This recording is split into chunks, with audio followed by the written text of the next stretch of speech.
Hey everybody, welcome to the Saturday stream. Hope everybody's having a good weekend so far. I know I am. Gonna be working on our current projects of the old school Games Day exclusive 2012 Blood Angels Captain that we started last time, and gonna be working on our Deathwing Librarian. Working on for a couple of streams now. He's getting pretty close to done. He's gonna be doing a lot of hand painting today, getting a lot of colors blocked in and highlighted. Just kind of a chill stream today, and we're also gonna be discussing some new codex stuff because the Dark Angels stuff went on pre-order today. Blood Angel stuff just came out. So we'll be talking about that kind of stuff a little bit later in the stream. But for right now, we're just going to get to painting.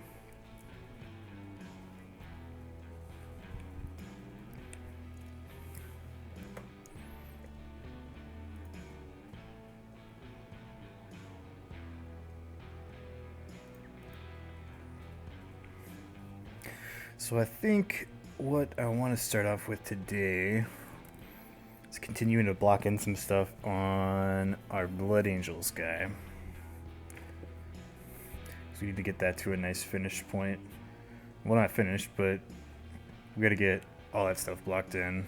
So I think we need to start working on that a little bit today. So let's see. Got the base for all of our stuff. It's going to be yellow. So I think the next thing I want to do is the color black and some of our metallics. And start getting that stuff blocked in as well. So let's see, what do I want to do first? I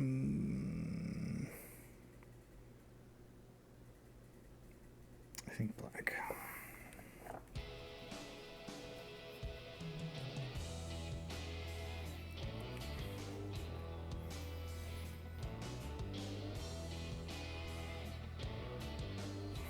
Get our model color black out. Get it thinned down with some water.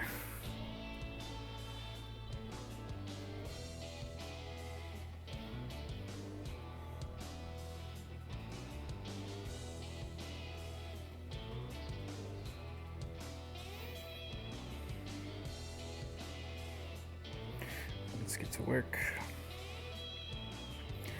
So I think what I want to do first is I'll just go ahead and start with this backpack because like his whole backpack is supposed to be black.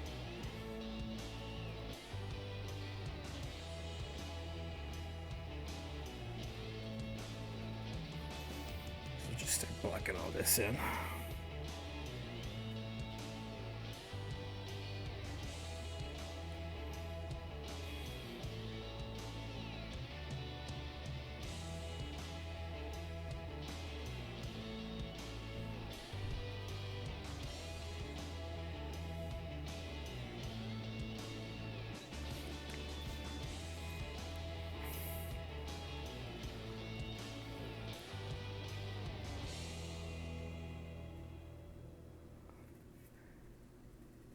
Thinner paint it just a little bit more.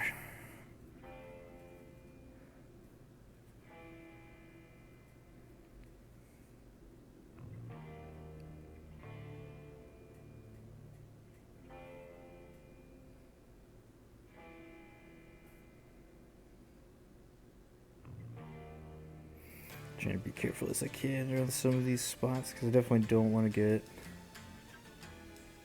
any of this black on our yellow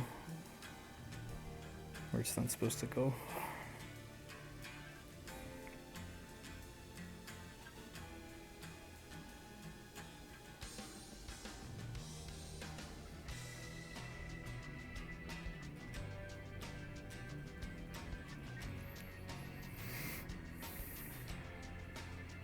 Broken hand minis. Oh, this is just for fun. I wanted to paint like a Blood Angels, couple of Blood Angels models, and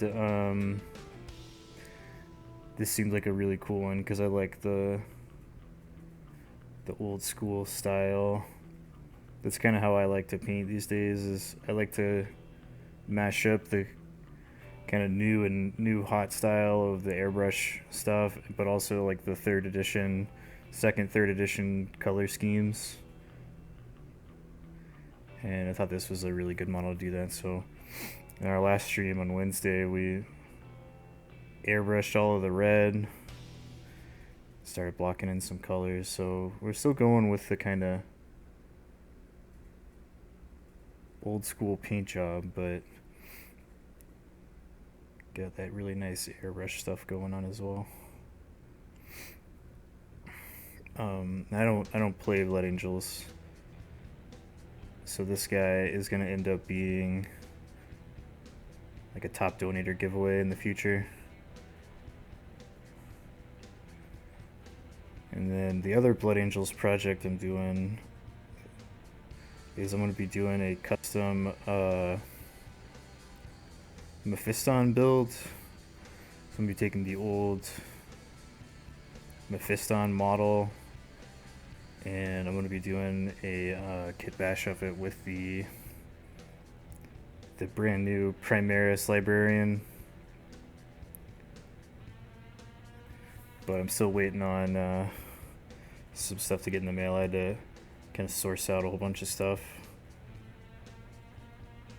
but it's gonna be really cool. I'm gonna be going pretty hard on that.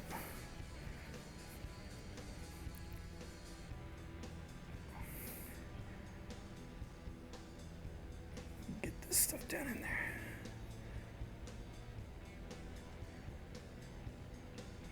A lot of times, you won't see me do commissions on stream too much, just because my work schedule for doing commissions is quite a bit faster than the schedule for the stuff that I do on stream. And so like I might do some stuff on stream, but for like the stuff that I do on stream, I prefer to have it be like start to finish on stream. So for these models, like I'll only work on them while we're live. And with commissions, you know, I gotta kind of be working on those a little bit each day to make sure that they're finished on time. Unless it's like a single miniature or something. And I'm also closed for commissions right now. Probably until after Adepticon, unless it's like really small, like unless it's like one squad or like a single character mini or something, because I got so much of my own stuff to paint that I don't have time for commissions right now, unless it's like a single model or something like that, like I said.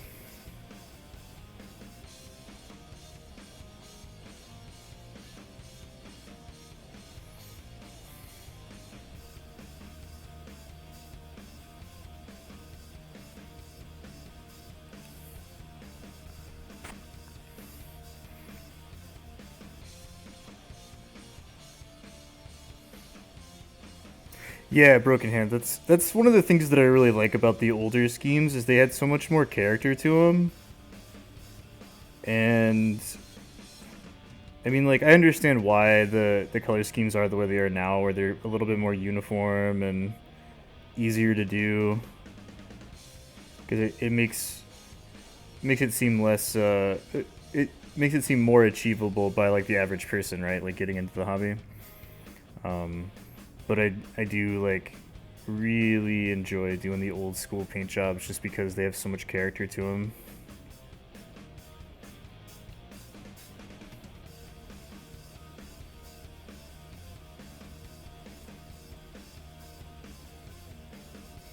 And on my current Deathwing project, I've snuck a little of that in there, with some of the colors that I picked and doing some of the old freehandy kind of stuff with like the checkerboard patterns, things like that. Cool thing about this guy though is a lot of these details are like sculpted into him. You can kind of see on his shoulder pad and on his gun and stuff with the the big like black stripes and things like that. Those are all sculpted details, so it's easier to paint those than having to try to freehand.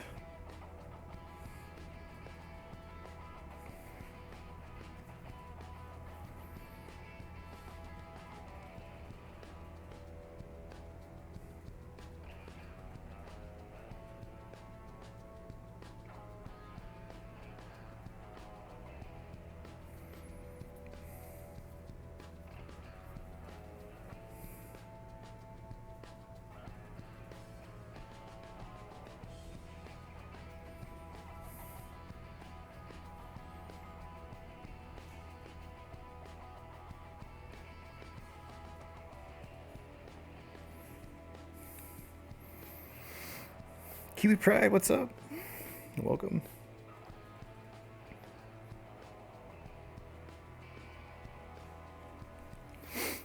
Yeah, Tigger, if you didn't hear me when I said it before, this guy is gonna end up being a top D after we get him finished.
Okay.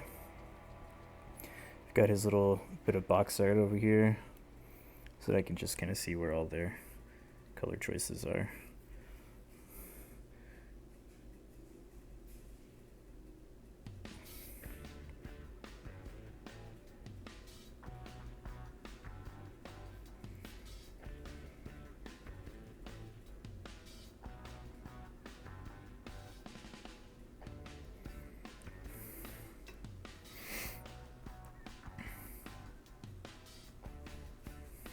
Yeah, so far I'm having a good time painting this guy too. I remember I was at Games Day 2012.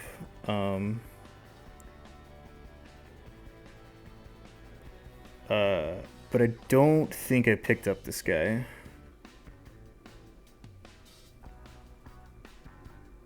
I believe the exclusive model that I ended up getting was the oh man, I can't remember if it was the Death Core of Krieg guy or if it was that one Arbeits Enforcer with the Cyber Mastiff. I think it was that one because I remember that one.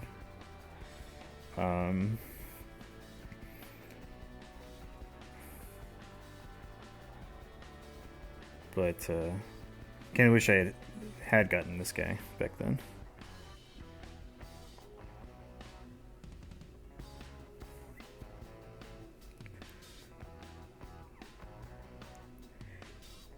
And I was talking about last time, I got this guy on eBay.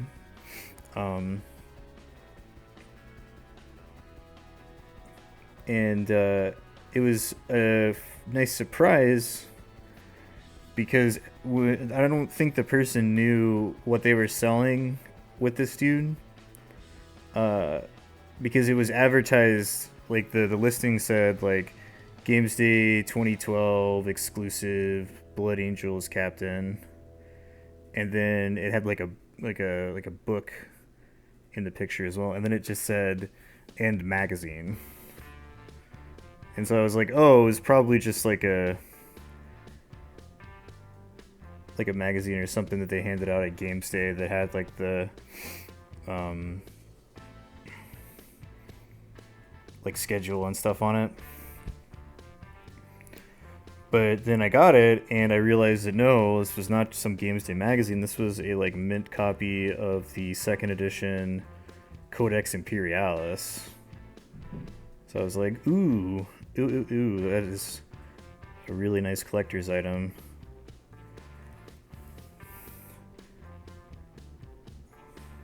So that was cool.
Yeah, I know, right? It's pretty nice.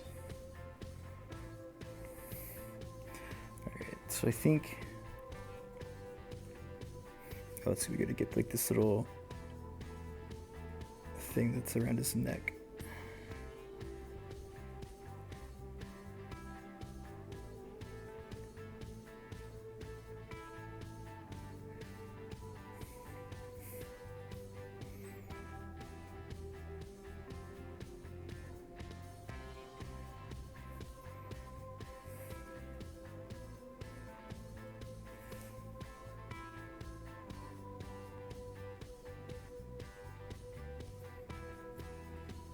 Okay. I think it is all... Oh, wait, we gotta do the parts on his power fist. Forgot about that.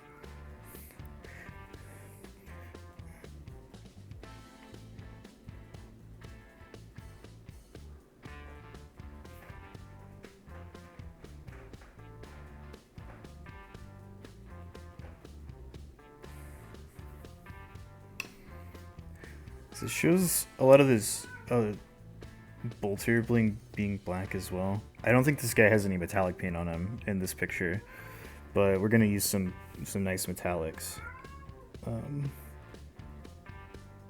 some of this stuff. So I'm just gonna block in the rest of the stuff that needs to be black, like these little bits on the power fist and those stripes on the shoulder pad and the knee pad and the bolter.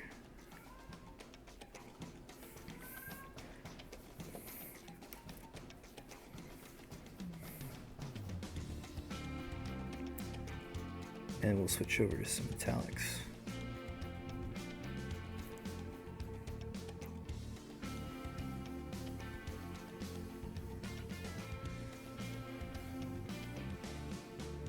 I really like their choice of doing these joint pieces as like black, because it gives a really nice color separation between the fingers of the power fist and it makes that yellow stand out even more.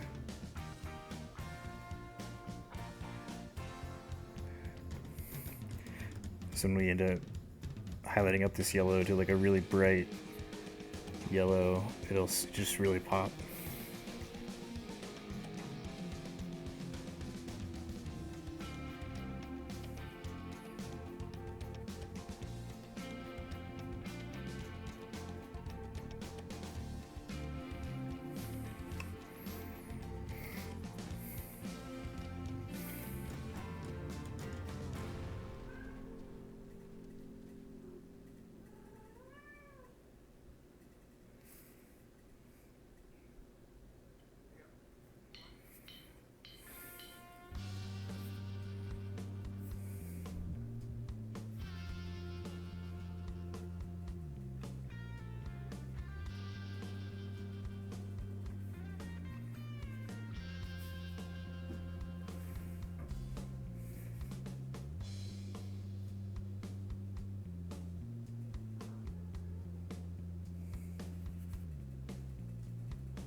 Then we've got a little bit on our bolter here.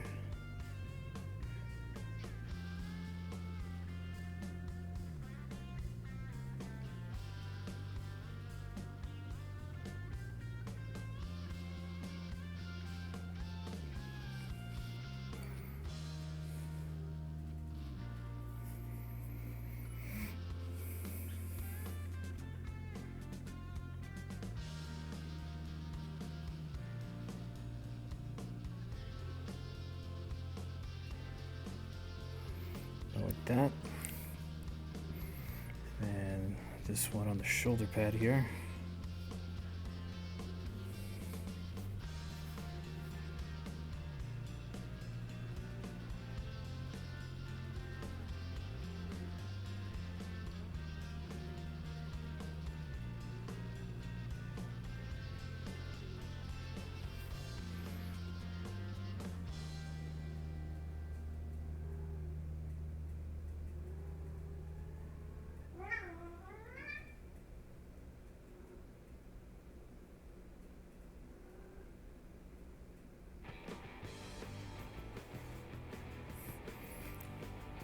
That. Cool. I think that is gonna be all the black that we're doing.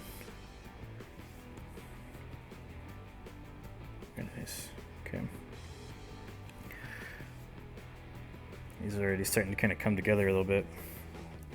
Looks like I got a few places I'll need to touch up, but it's no big deal.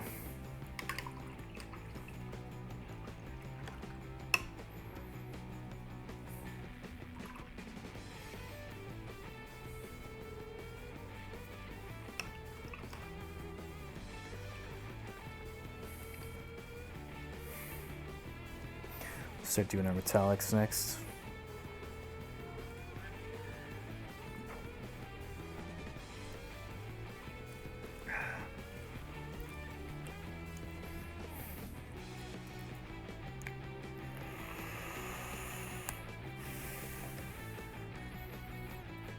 So we can get out our black metal. from scale 75.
Oh, hey. What's up, Spec?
Bolter on there.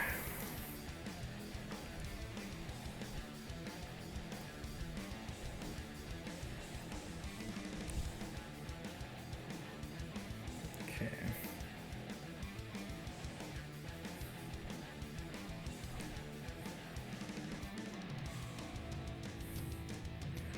So what's next?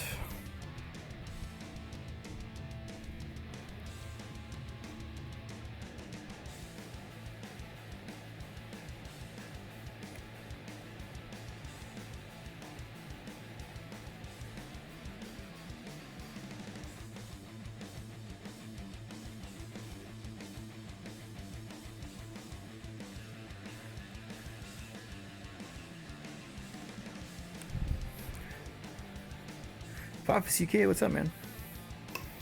I got the Discord open, Spec.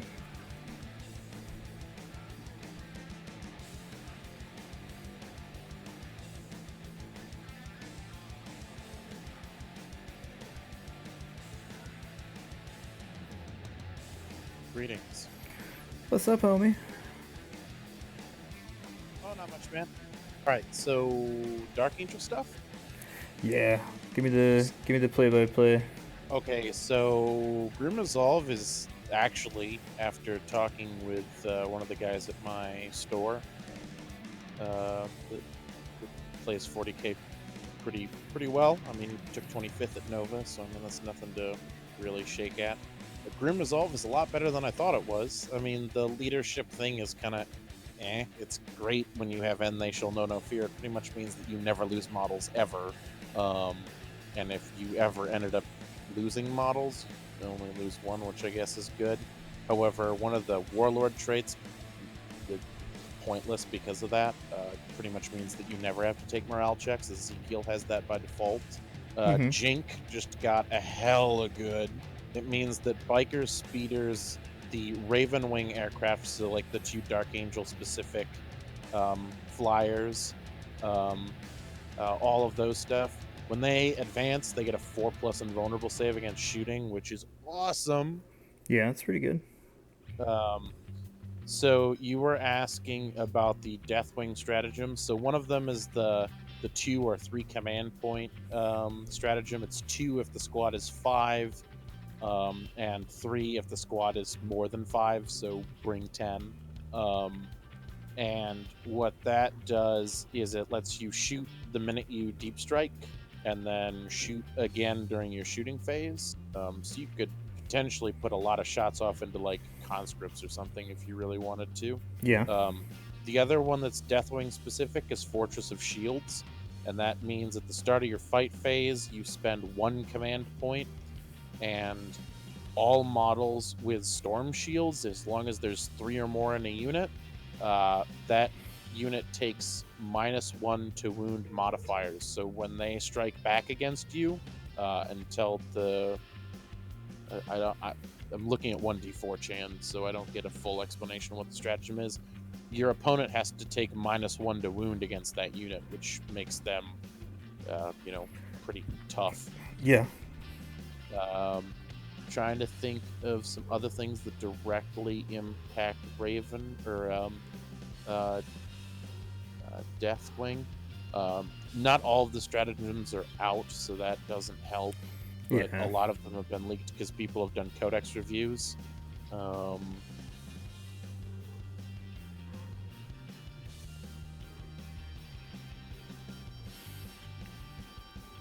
The speed of the Raven one is really good, but that doesn't affect Ravenwing. Belial automatically has Huntsman, and that means that he can literally just choose characters to shoot at. Oh, that's pretty nice. Also, when he performs pile-ins or heroic interventions, he can directly go towards the closest character instead of the closest model. Oh, that's actually really nice. I'm glad they did that for him. Samael automatically gets Master of Maneuver, which is re-rolling the dice to determine how far Dark Angel units advance, and charge rolls within 6 inches of him. Nice. Azrael got a nerf, as I told you. His 4+ invulnerable save bubble now only affects infantry and bikes, and that really sucks because he's a 180-point model and they did not change his points. Yeah, they probably realized how busted the bubble is when you're pairing it with dreadnoughts. Yeah, or vehicles. The problem with that, though, is that he was worth it for 180 points then. He's not worth it for 180 points now. And I honestly think they might have just dropped him out of competitive play by doing what they just did. If they had dropped his points to be a little more reasonable, I think you'd still see him. But like in my list, I don't even have a captain. I just have a lieutenant for wound rolls because everything in my bubble either isn't affected by moving, when it's shooting. So granted, I don't get reroll ones, but my dreadnoughts are going to be sitting still most of the game, so there's that. And they're all hitting. The way I'm building it out, I'm probably going to bring 3 contemptors, so they all have their own invuln saves, and they all hit on 2s, so they're re-rolling 1s when they sit still because of Grim Resolve. The Fire Raptor, if it's in hover, re-rolling 1s because it didn't move. And then same thing for the Dark Shroud. I also was thinking that the Dark Shroud can actually advance to give itself a 4+ invulnerable save if it's not hiding somewhere to stop it from getting shot. Yeah. So I can actually make it so that I can move my Fire Raptor around the board and advance if I need to do this, advance the Dark Shroud with the Fire Raptor. And what that would end up doing is making it so that the Dark Shroud gets its 4+ invulnerable save against shooting, but that the Fire Raptor flying around the table is -2 to hit. Yeah, that's pretty nasty. What else do we have? Brilliant Strategist. This is something Azrael automatically gets as a Warlord trait. On a 5-up, you regain a command point whenever you spend one. So kind of like Gilliman. Okay. But here's the kicker. You automatically get 1 reroll just for having that trait. So once per game, you can reroll 1 dice without spending it. It's not a command point expenditure. You just get to reroll a dice. Yeah, that's pretty cool. Fury of the Lion. I think Asmundi has this. When your Warlord charges, was charged, blah, blah, blah, blah, right? Or performed a heroic intervention. Friendly Dark Angel models within 6 inches add 1 to their strength for the fight phase. So, like, kind of shitty Blood Angels. Okay. The relics so far all are pretty meh.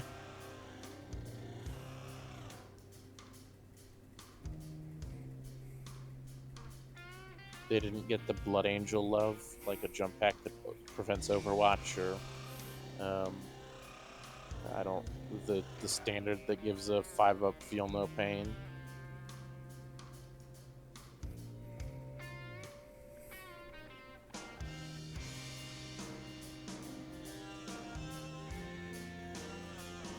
Lion's Roar. It's pretty much like Azrael's plasma gun, but the plasma or combi bolter, but the plasma part is an assault weapon instead of a rapid fire weapon. Foe Smiter. Foe Smiter replaces a Storm Bolter. It makes it 24-inch range, strength 4, AP -1, damage 2, rapid fire 2. So 4 damage, 2 shots. Yeah.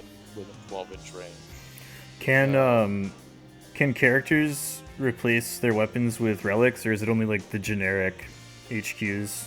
I believe only generic HQs. I was gonna say, man, that'd be really good for Belial. Yeah, with that lovely, what's it called? Warlord trait. Yeah, that would be nasty. Sniping out characters, especially like you really want to bring down that commissar or something, and you can just delete him with 4 damage, 2 shots. Yeah. Shroud of Heroes makes your commander or excuse me, your warlord -1 to hit in all circumstances. Cool.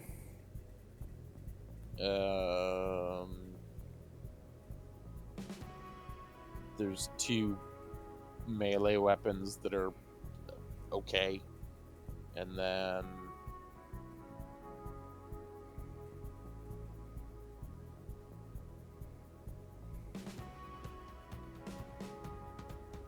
some leadership debuffing thing, which isn't worth its time. Wondering if there's anything else that I am aware of or that this page has.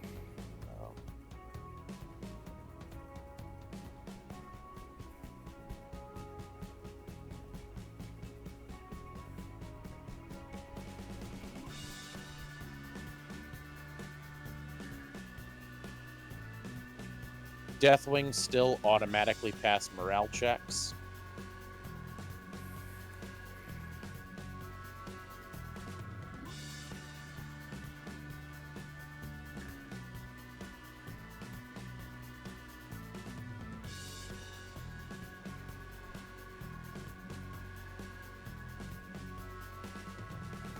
I'll have the book Wednesday or Thursday, like in my hands.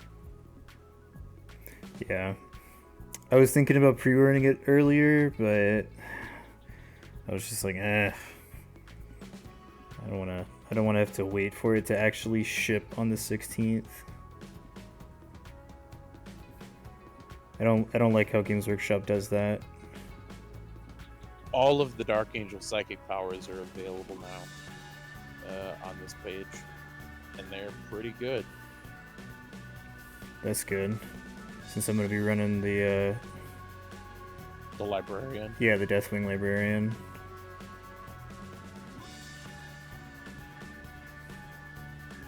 For example, Mind Wipe, which is a warp charge value of 7. Choose a visible enemy model within 18 inches of the Psyker. Not closest model, visible model. Both players roll a d6, adding their leaderships. If you tie your opponent's roll, nothing happens. If you win, that model must subtract 1 from weapon skill, ballistic skill, and leadership for the rest of the game. Ooh. It's pretty nice. It's a pretty nice gamble. Trephinitation, warp charge value of 7. Roll 2d6 add the result together. If you roll a 10 or higher, add 2 to the roll. The closest visible enemy unit to this Psyker takes the mortal wound of the difference of their leadership to your roll. So you roll high against a really low leadership unit, you can just boof, gone.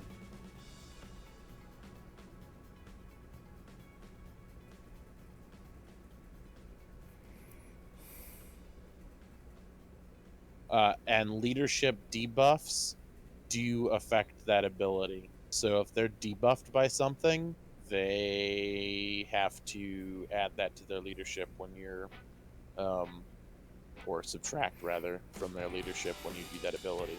So if they have leadership value of 7 and they have a -1 penalty on them for some reason, like a death mask or something from a blood angel or whatever, or that warlord trait that we talked about earlier, they all of a sudden have a value of 6. So some good synergies there. Oh, and here's another one. Warp charge value of 7. Select a Dark Angels unit within 12 inches of the Psyker. They now reroll all failed hits and wounds in combat. Cast that on your Deathwing Knights. GG. Oh, yeah. That's pretty nice.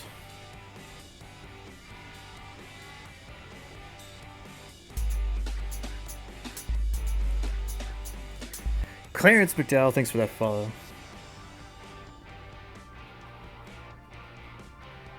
And I will be right back. I'm going to grab some dinner.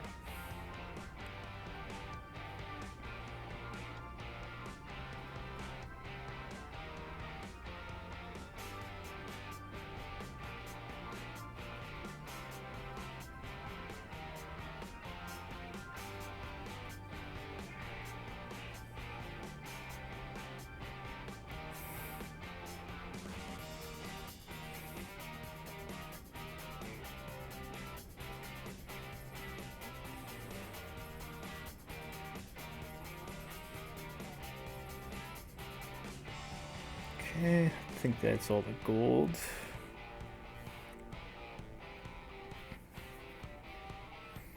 At least for right now, anyways.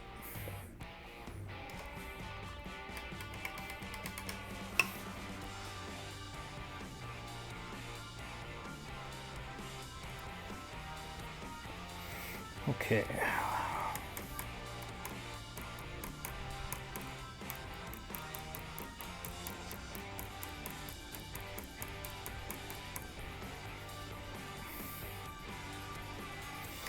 Let's do a base coat on his skin real quick.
Okay. Do his hair too. And he's supposed to have like shock white hair, so I think I'm gonna start off with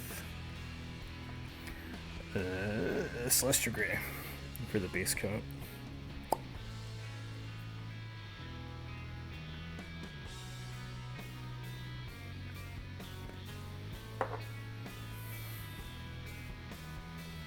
I am back.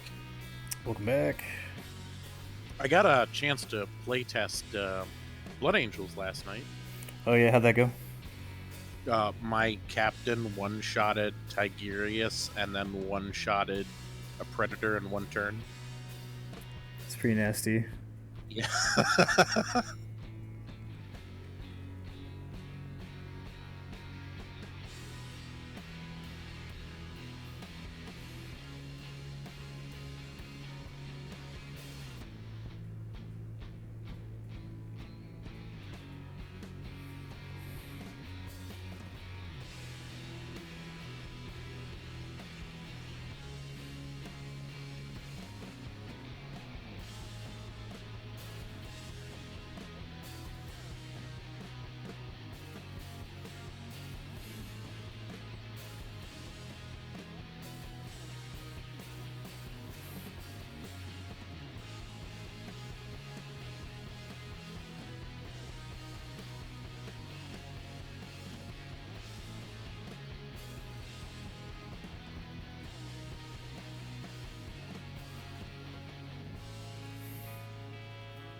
Okay. Beast coat on the hair there.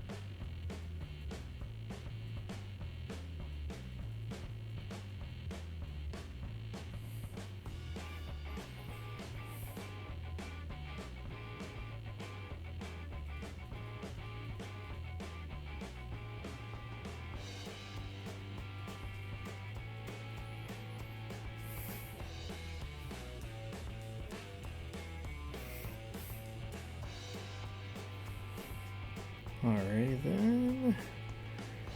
I think we can do green on the laurels now.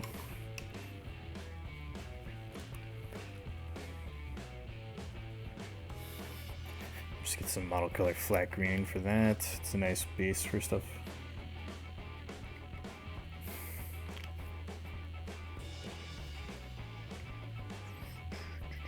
And I think for all the gems and wax on the purity seals, I'm gonna do those blue.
Okay. And then he's got one on his power fist as well.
Okay.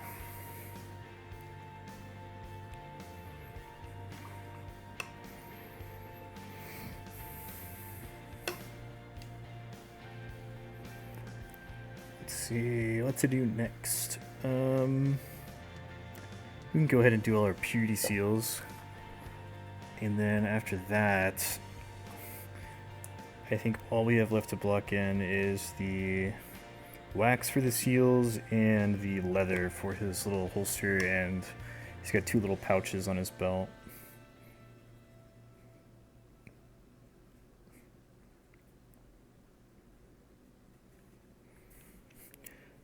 Go ahead and get our little parchment color. This is a buff from model color, or yellow khaki. It's kind of my go-to for doing parchment.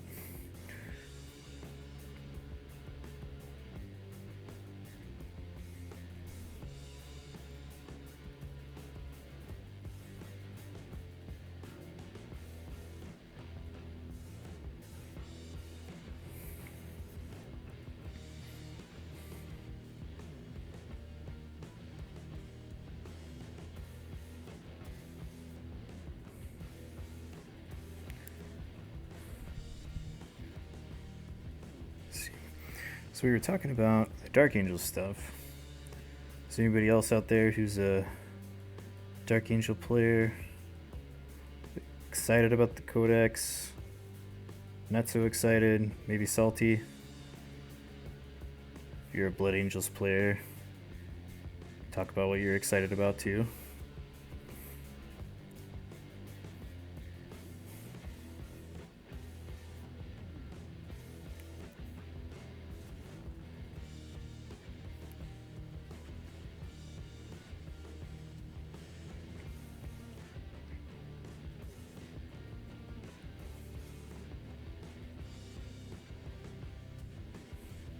I think Blood Angels probably got one of the strongest army-wide rules in the game.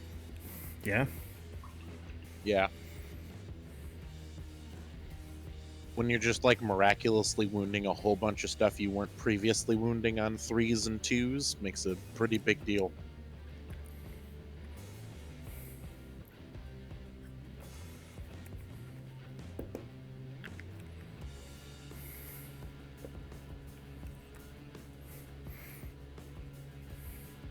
Fingers crossed for Lehman Russ coming back.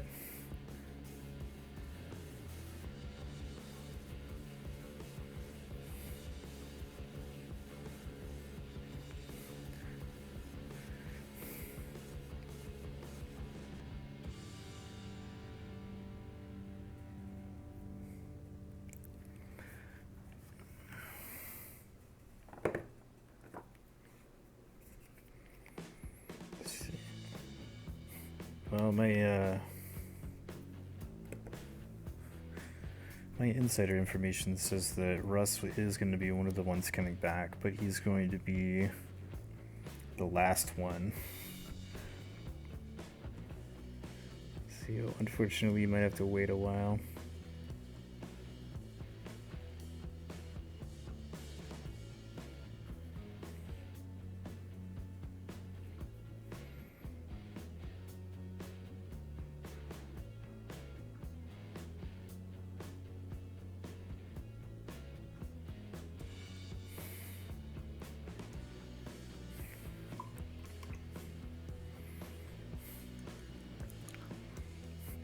Well, I already know that the Lion is coming back. He's just not coming back until the new campaign book comes out this spring.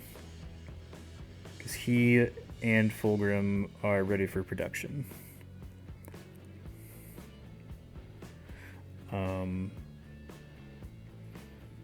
So the schedule should be something like Johnson, then Fulgrim, then another Loyalist Primarch that we don't have information on yet but my money is on Rogaldorn. Then Angron, and then the Lion.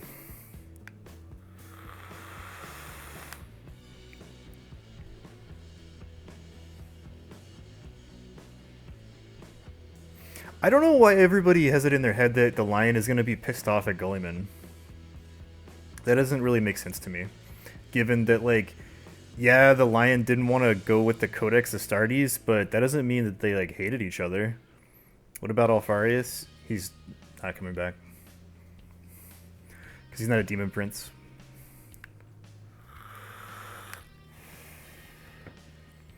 The ones they're bringing back are, like, the Demon Prince, like, avatars of each of the 4 Chaos Gods.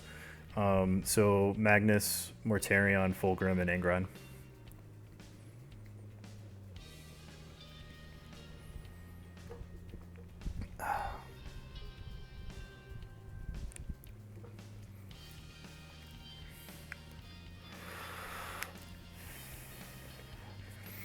Let's see, okay.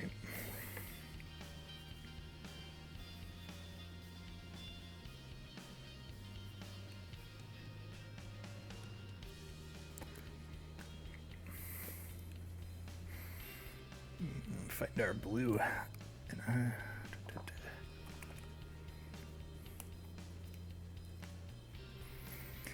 Yeah, well, that's just kind of the road they're going down, man. Like, there's been a plan in place for a long time as far as, like, who's important and who's not. And, like, while a lot of people, like, it may seem like a lot of people have an affinity for the Alpha Legion, sales don't really reflect that. And at the end, oh, I fucking missed the purity seal. Oh well. Alpha Legion really are only popular for bringing sorcerers and cultists in 8th. Yeah. Because a lot of the decisions that they're making about these releases is based on the previous editions of like what was being like what was selling and what wasn't. And it always seems like there's more there's a lot of voices out there for certain things, but that's usually just like the vocal minority a lot of times. Because when you think about like the actual like statistics of how many people play this game and who buys what, you have like far fewer who actually like go online and talk about it and shit. So like the reason that Nurgle and Mortarion was the big like 8th edition chaos thing is because going back to like 5th edition, Nurgle has always been the chaos like easy button. So people have like bought it in droves. Like they outsell normal chaos by a wide margin. And then after Nurgle, it's usually like Chaos Undivided, and then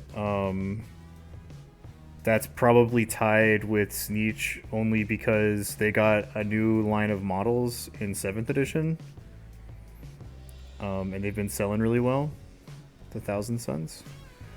And then after them is Khorne, and in last place is the Slaanesh with the Noise Marines and stuff.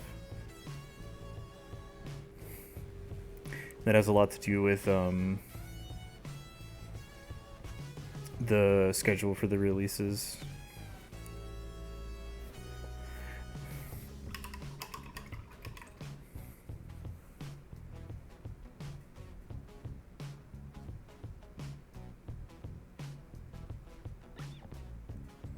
The validity of the word pro-painted, yeah, that's that's been kind of an oxymoron for a long time, man.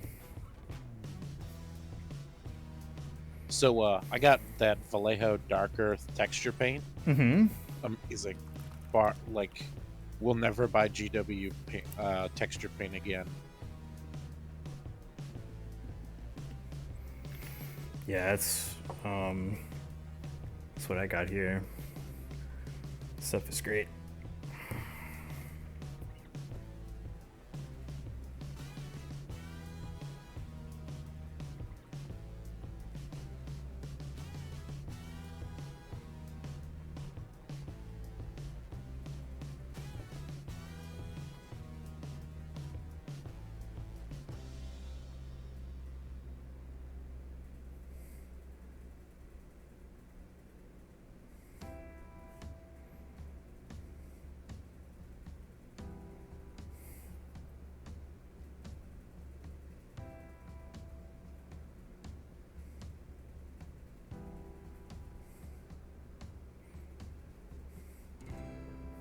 Kind of goes into what I was talking about with the chaos stuff. Like a lot of the reasons that we're not seeing certain things that we would like to see is all due to sales statistics.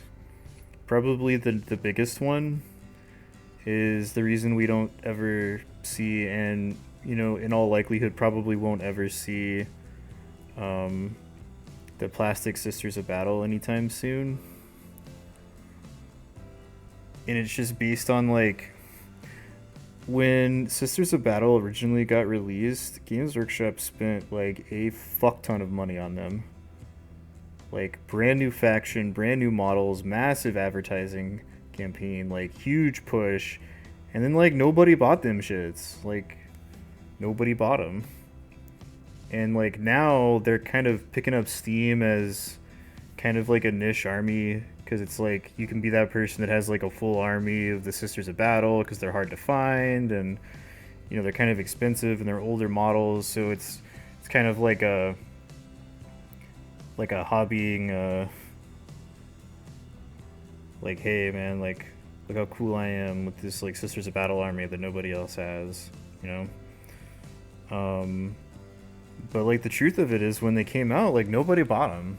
They failed spectacularly, and so since then they've just kind of been like on the back burner perpetually, barely ever getting updated, anything like that. And it's the same way with squats, man. Like now there's like squats are kind of like a meme. Like we all want to see squats again, but like when squats were a thing, like nobody liked them. They didn't look very cool. Nobody bought them, and there was like a kind of a general backlash on them with the whole like space dwarf like sci-fi bikers kind of thing that like nobody really liked. And it's not until now that it's kind of like a cult following, just like with the cult classic movie that like wasn't really all that good to begin with, but only ever picked up steam after it went to like home video and has been out a whole number of years. Like it still, you know, didn't do very well. It's kind of what happened with Sisters of Battle and Squats.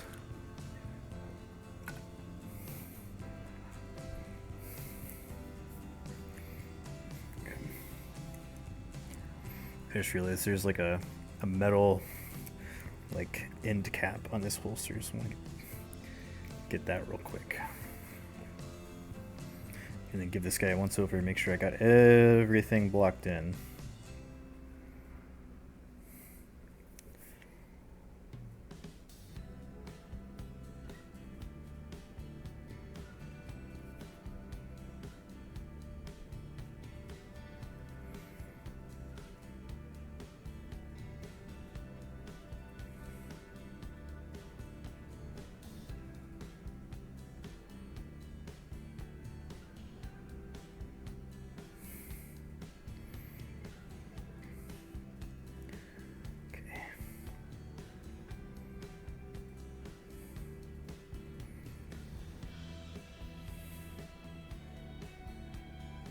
Yeah, I think I got everything blocked in. I'm not seeing anything that I missed.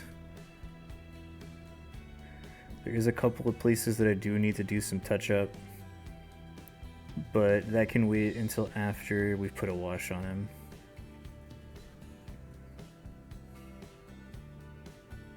Okay.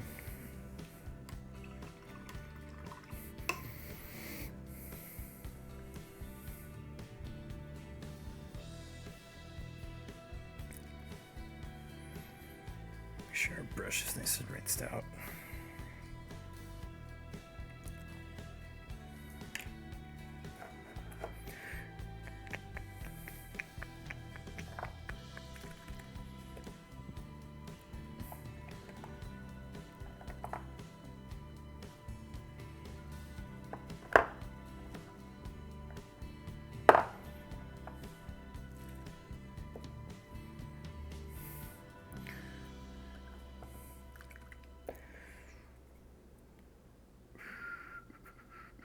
Yeah, I think we're good. Okay.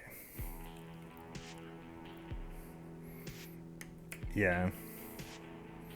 Because I mean, like, even people that are like actually professional, like meaning that's your sole job, is your profession is painting miniatures. Like, even those guys don't really use that term. Like, even like the really biggest ones don't ever use that word.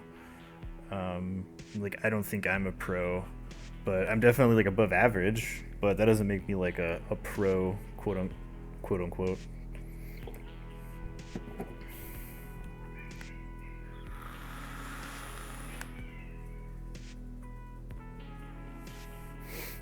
Yeah, Armin's Wrath.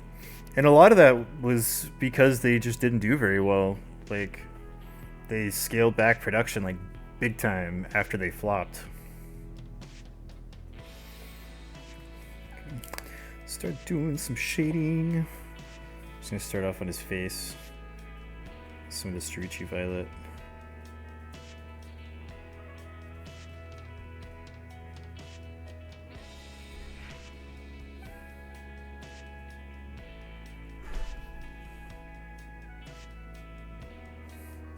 Like so. All of that we'll need. And then I'm going to be using some of the gloss washes just because I want to keep these pretty clean. So once these are fully dry, we'll have to matte coat them back again. But that's fine.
So, cannot confirm, but apparently a tidbit in the new Dark Angel Codex says that the lion's wounds are healed. He's prepared to return to the Imperium, and Luther has escaped.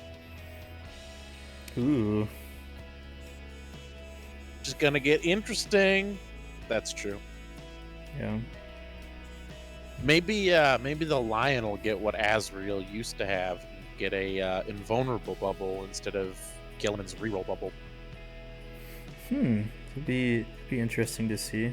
I would thoroughly approve of that kind of change because I don't want to just see the lion be a repeat of Gilliman. Yeah, I mean, like, I assume they'll do something that makes him unique as far as rules go.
Well, I mean, I'm not saying GW handled that situation perfectly.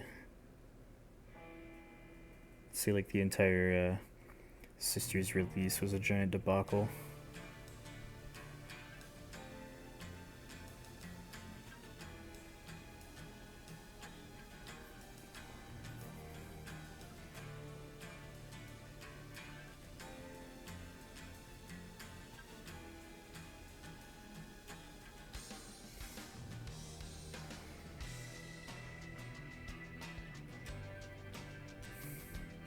You know, it's interesting because I was just looking through the Blood Angel Codex. His color scheme is actually the Angels and Carmine color scheme. This guy? Mm-hmm. Oh, well, I mean, I'm just going with the box art. Yeah, I know. yeah, because this is how all Blood Angels looked back then. Before they got kind of standardized with a lot of the newer color schemes. A lot more going on with them back then. They do probably have the nicest Space Marine models, though. They are very, very well detailed and crisp. Yeah. Well, this one was kind of a pain in the ass because I had to resculpt so much of it. But I mean, I kind of wish they had released them in metal. That would have been really cool, in my opinion.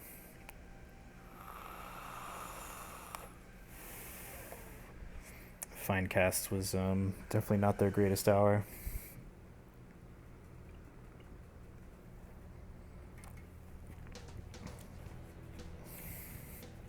Let's see. Just let him dry up for a second. So we got some other cool projects coming down the pipe. Gotta start working on. So we've got our Imperial Space Marine converted up a little bit to be a Dark Angel Fallen. It's got some dust on him. I need to spray that off. We've got this new project that we're going to be doing later on from our buddy overseas, Captain Calico Miniatures. I went ahead and got one of his true scale Terminator Space Wolf Lords. I know he's kind of hard to see because he's like a really bright resin. But yeah, this guy is hella badass. So this is going to be a ton of fun to paint. He's got so much detail going on. All this really cool Space Wolf stuff. I've got him built up. Only like very minimal green stuff work. Just to like seal some gaps kind of around here. And there's like a little green stuff in there. There's like a pit in that. And then I think there was a little pit on top of the blade that I just stuck some green stuff in real quick. Easy peasy. But yeah, this model is really cool. So he's going to be an upcoming project. And I went ahead when I ordered him and I ordered another of our True Scale Dark Angels guys. So you might remember this model, which is the same one as this guy that we painted on stream, who's supposed to be our Belial. And since he doesn't really match the new way that I'm painting the Deathwing, you can see there's quite a bit of difference there. This is their latest Deathwing model that I've got finished up. Looking really nice. Since he doesn't really match, I decided to do another one in the same style. And I was really worried about his sword and banner like breaking if I traveled with him. Because even in a foam case, stuff like that doesn't really hold up, especially if it's kind of brittle resin. So I went ahead and I just got another one. And so for this guy, I don't think I'm going to do anything on the top of his back. Just because I want him to be like a really nice travel model. And so we've got his sword arm right here with that nice double-edged sword. Just like a teeny little bit of green stuff to fill in some pits, like nothing major at all. And then I decided to do something a little different with his other arm. Rather than having the wrist-mounted storm bolter like the other one, I decided to give him one that he's holding in his hand. And since the normal storm bolters are just way too tiny for this dude's huge mitts, I decided to use one of the what are these? I think they're called the salt bolters from the Inceptor kits. So I mean, like, yeah, it's, you know, it's storm bolter, same difference. It's like all bolters look the same anyways. So now he's just like holding this big ol' honkin' storm bolter, and I gave him a little Dark Angel's tilt plate to help cover up the seam on this arm, because this arm joins on a flat and it's really open, and it doesn't. That was kind of bothering me. So when his arm gets glued on, that tilt plate will help cover this this seam right here up a little bit, and it'll look a little bit better. Because like you can see the difference where this one is on a flat and this one is like a ball, and so he's got like a divot in that arm that ball sockets into. So the seam is like really hard to distinguish, whereas on this one, putting that flat on the other flat is a little bit of an eyesore. So I decided to just put a little Dark Angel's Deathwing tilt plate on there to give him some more detail.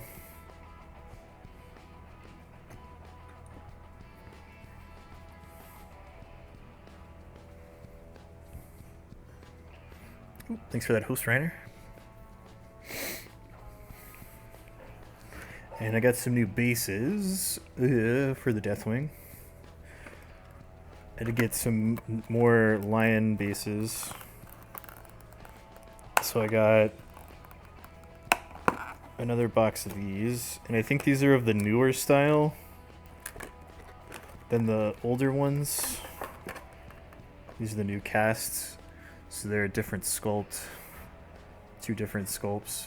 I don't know why one's gray and one's this white resin, but you've got the lion head right there, as opposed to this style, which is a little bit of a different sculpt. And unfortunately, this was the very last box that Cool Mini or Not had, so I had to find something else. And he's got these Cyborg bases, which I think are titled Templar Ruins, but they don't really have any iconography on them, so I feel like they could, if they're the same color scheme, it would go well with the lion bases.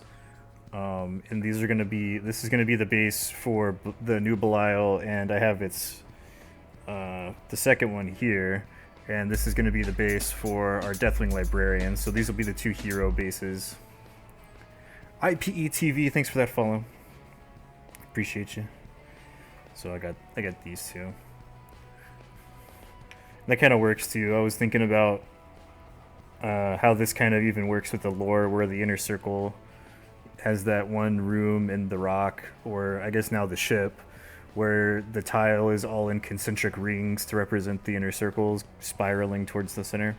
So I figured this would look fine for the two HQ choices.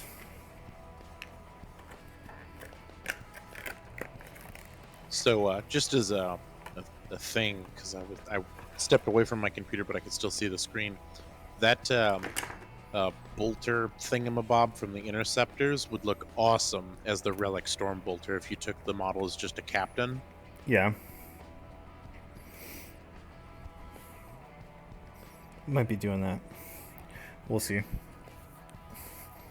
Because I tried, like, I have all these Dark Angel Storm Bolters from the various Dark Angel kits, and it was just way too small. It was so small in his hand. Because, I mean, like, you can see, if you look at, like, the difference in size between just the arms, you can see how much bigger this fool is. I'm trying to hold him at the same depth so that the camera will focus, but you can just see how much bigger he is. Not by, like, a massive bit, but, you know, just a little bit bigger, to the point where the regular Storm Bolters just wouldn't do it. So he'll be having that big old thing. That'll be cool. Teaglick League, what's up, man?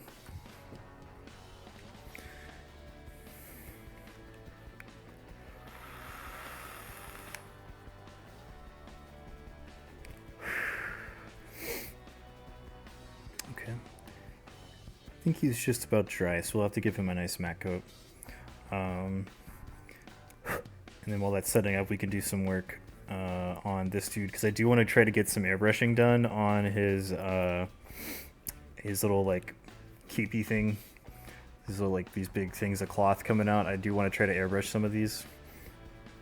And with the points changes, I was able to give this dude a force axe instead of a force stave. So I'll do some cool power weapon effects on this deal while we have the airbrush out.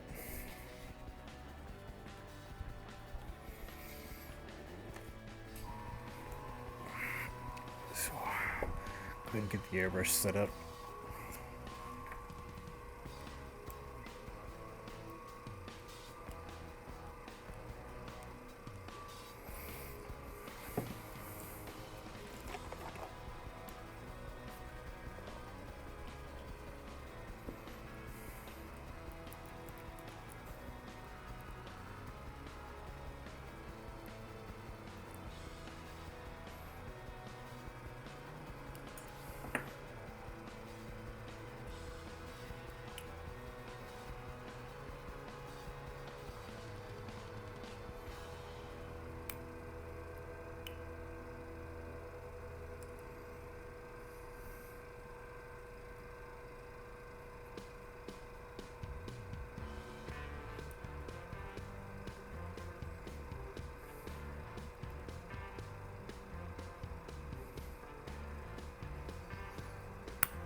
Run some cleaner through it.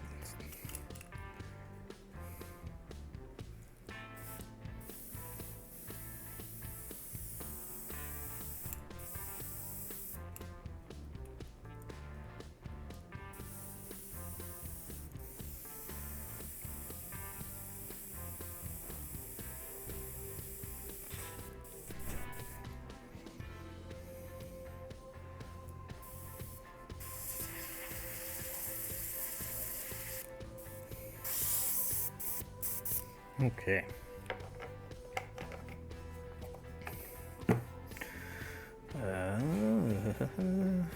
Where is our mat? Varnish. No, when you texted me, it was like 5 minutes before I had to go live. Oh, okay. But Please don't forget. yeah, I'll get it tonight. Good luck on your date. Thanks. Oh, you have a date? Oh yeah. Oh, Wyatt. Don't even start with me, Squinty.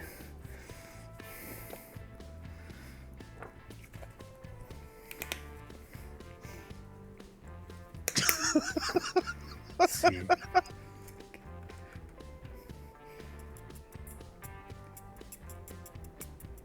Leave it to Kimmy to come in here and derail the stream.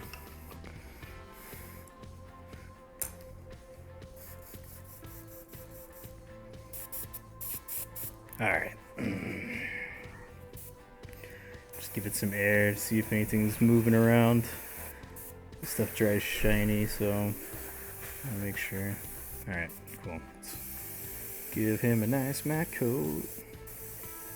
Get rid of this shine.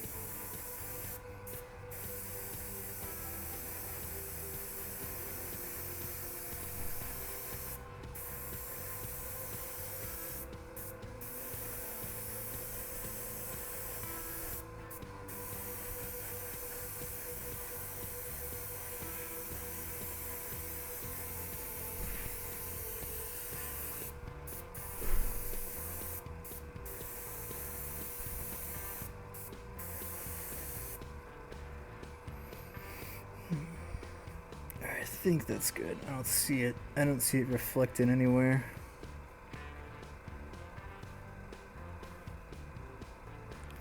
Give it a turn on the camera just to see if it's picking up anything I can't see. Maybe like right there on that holster a little bit. That's better. Okay. Do do do do do.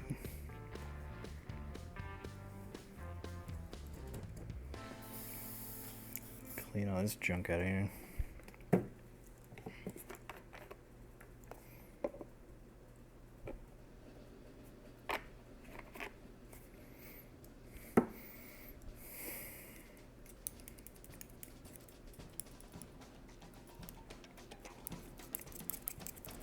You think you're gonna get you a Samael? You know, I don't know yet. So the big kicker for me right now is I'm looking at damage potentials of those two things that I told you about, either doing the Raven Wing list or the Green Wing list, with just metric fuck tons of plasma in both.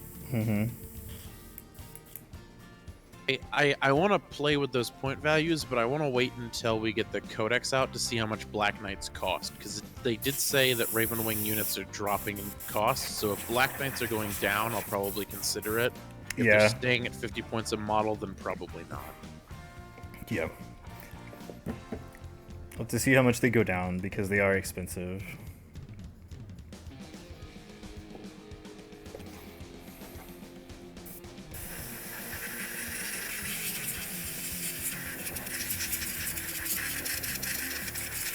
I was also thinking maybe in my list, although I would need to borrow some models for you or from you. How do you feel about running a the world's cheapest detachment of guard?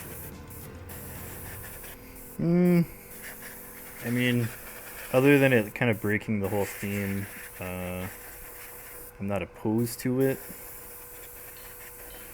Because you had talked about like potentially doing Mordians with the Dark Angels because of some fight during the Indomitus Crusade. Yeah. But I mean, it would give us command points to play with, and that would be my only consideration. Yeah. I don't know if I'll be able to do it, but as far as your detachment goes, maybe.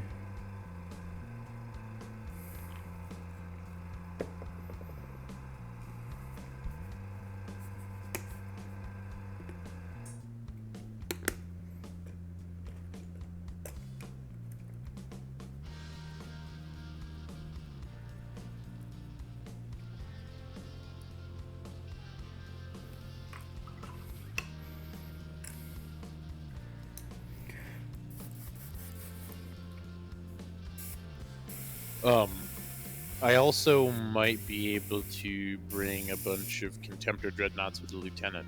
That would be another option. Yeah.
I think that's good enough.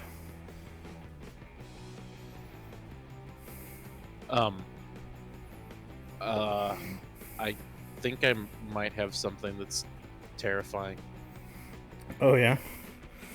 So, it does kind of assume that Black Knights go down a few points, but it's 8 Black Knights, a Lieutenant, and 3 Contempt or Mortis Dreadnought, and I could literally skirt with that one stratagem that costs 1 CP to let me advance, shoot, and charge in one turn with a Ravenwing unit. That one. I could literally, you could just tell me where you're going to put Belial and advance them up to there so that they can reroll 1s off of Belial's reroll bubble. Yeah. That'd be mean.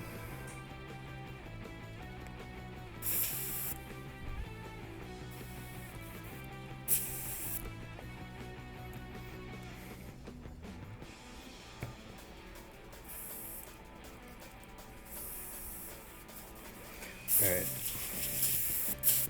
Get this pretty well cleaned out, and then I'm gonna set it aside for a second. And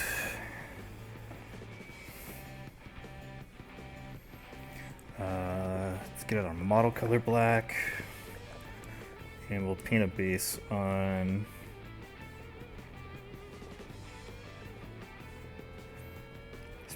power blades to airbrush them up. Pavis, what's up, man?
Ready for Star Wars next week?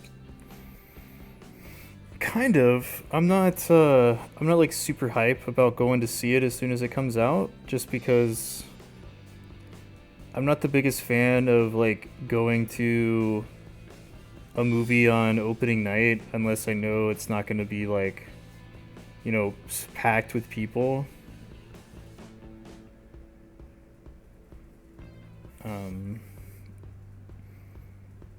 And like, I guess the movie theaters are doing like pre-sales of tickets now, right? So, I mean, I think I would be surprised if I looked on there right now and saw that there was even tickets available for showings within the first week.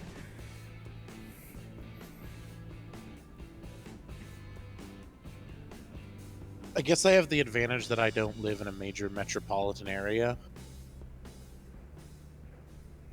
Yeah, I mean, like, if I really wanted to go see it, I'm sure that I could find seats, like, at one of the theaters somewhere in town, but I like going to very specific theaters.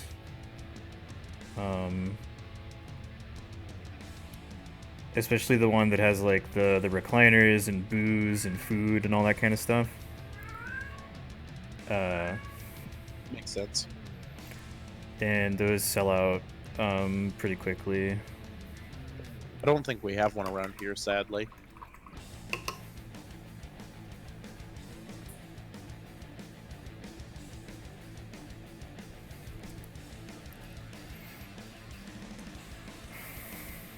See, what my life needs is a Buffalo Wild Wings. It's a movie theater.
base of our purple on there.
And then I'll mix just a little bit of white into this for the final bit.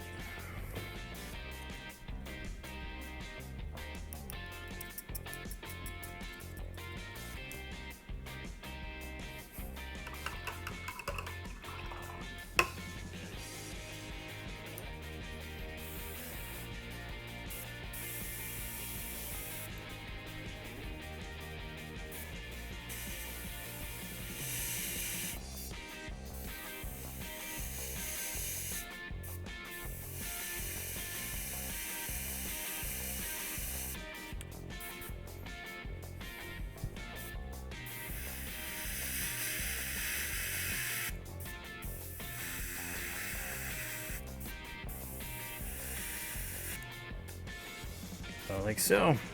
Nice little force axe going on.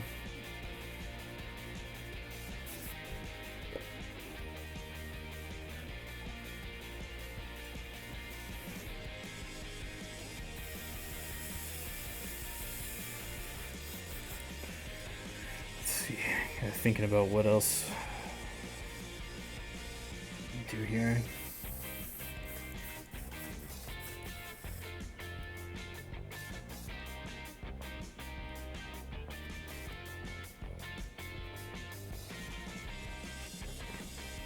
So I think we're kind of done with the airbrush for right now.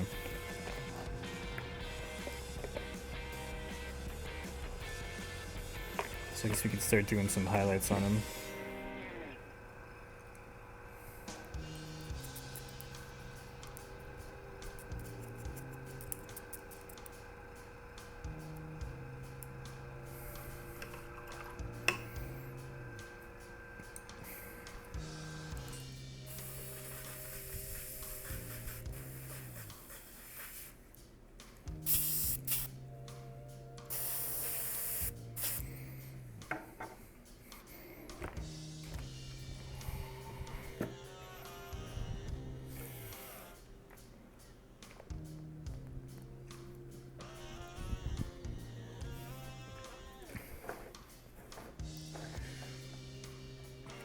Because I'm pretty happy with where our Blood Angel guy is at for right now. I mean, he's like pretty much at a tabletop standard. So I think we can stop for him and come back tomorrow and start working on all his highlights and everything. And for the rest of our time, we'll work on our Librarian, getting all of his stuff highlighted up nice and bright and tidy. Let's see, where do I want to start? I know what I need to do before we do anything else, and that's paint the fucking handle on his sword here. So I keep forgetting to do that.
Okay.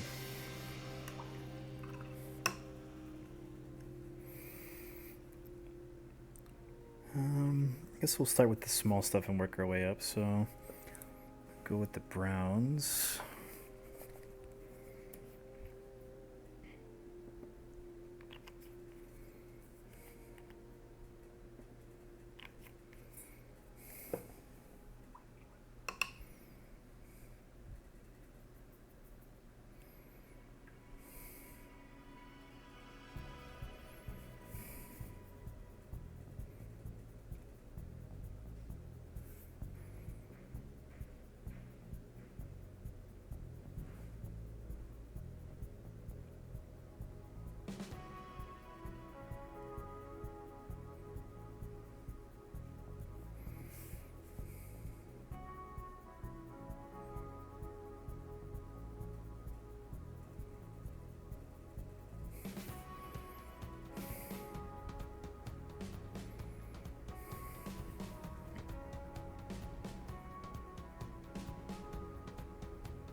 Yeah, so I really enjoyed Murder on the Orient Express.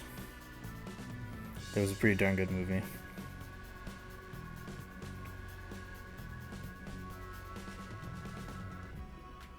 I honestly preferred the old like Masterpiece classic version of it, but it was good.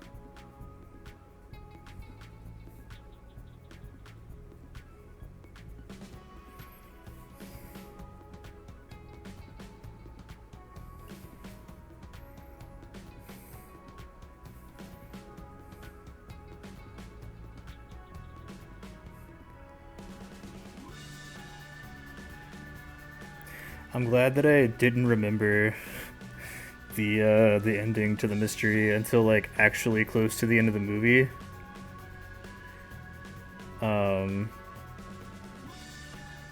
So I was just like, oh yeah, kind of when he was talking about it. So I didn't have like the whole. I wasn't sitting there the entire time, like kind of knowing what the end would be. That was a little bit nice.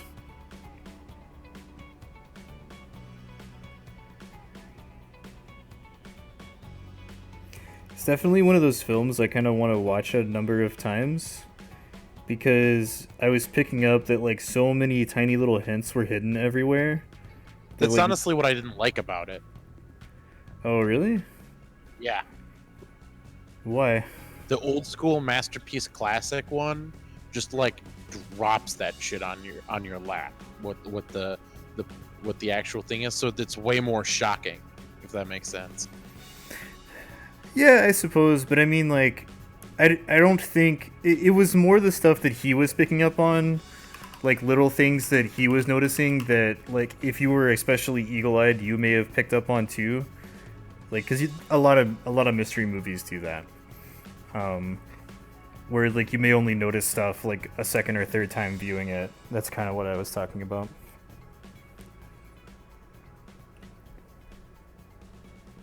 Because a lot of the stuff you probably wouldn't pick up on because it was all like a lot of the physical clues were basically just like set dressing in the scene, and so you may not have noticed it or not.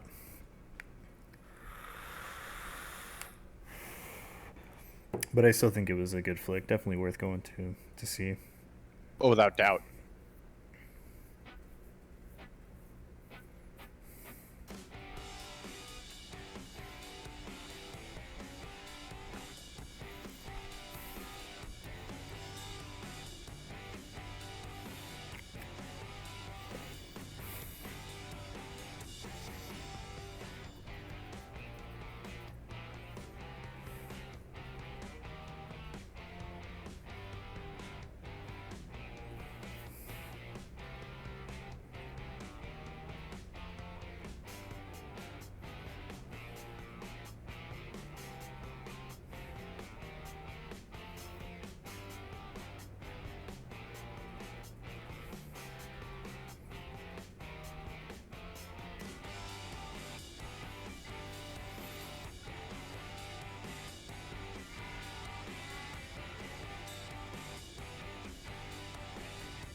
Are you gonna go see the new Star Wars? I mean, Yeah, me and the guys that I game with at the local hobby store are gonna skip game night, and we're gonna go see that. cool. On What do you think Friday. of the new Star Wars so far? I hated Episode 7 because it literally was just a regurgitation of Episode 4, but worse.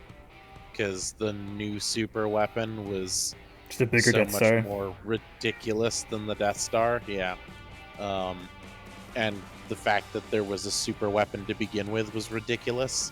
Yeah, I mean that's really the only problem I had with the movie. Otherwise, I enjoy it.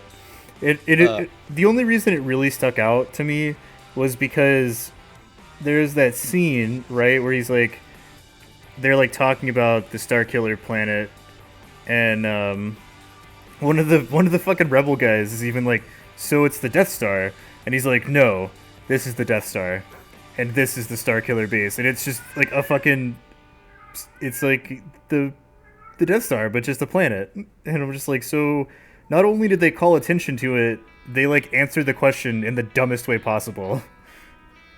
for sure, Poe Dameron is my favorite character from the new franchise. Yeah. I just found her to be really amusing for the short bits of the movie that he's in. But then I would also say that I really liked Rogue One. Yeah. I really did. You know, I've noticed that there's like that's pretty like polarizing because a lot of people will be like, I liked Episode 7 but did not like Rogue One, or they will say I liked Rogue One but not Episode 7, and it's kind of like that's the distinction between the two. I thought it was really cool that one of the people from who's now in his like 80s, that was one of the X-wing pilots in the original movies. They brought him back and like digitally redid his face a little bit so that he could be an X-wing pilot Yeah. in Rogue One. I also really appreciated that just about every person that's playing one of the Special Forces dudes or one of the pilots is actually a pilot or a soldier in real life. Oh, see, I didn't know that. That's actually kind of cool. Yeah, they used a British military acting guild thing. In the Oh, UK just guys to that source play other like people. those kinds of people in movies, like extras and stuff. Yeah, but they're all either former military or presently serving. That's pretty cool, man. I mean, it adds a little bit of realism too, right? Yeah, we 'cause, all I mean, know like- what happens when you just have random Joes with guns and they just look ridiculous as they're moving around. 'Cause Yeah, kind you of and like I both know that they're not doing what they're supposed to be doing. yeah, kind of like when they filmed Saving Private Ryan, the Normandy beach assault. All of those dudes, except for the principal actors, were Irish army that they got to come out, and so like they were actual soldiers just wearing World War II uniforms. Empire Strikes Back has the same thing. The extras for the Hoth troopers Mm-hmm. are like Norwegian or Finnish army. Oh, I didn't know that either. That's pretty cool.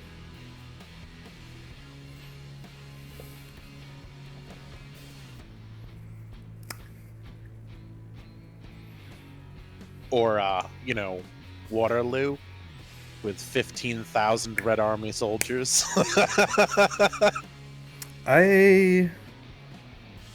Oh man, I want to see that I've seen Waterloo, but I can't remember how long ago it's been.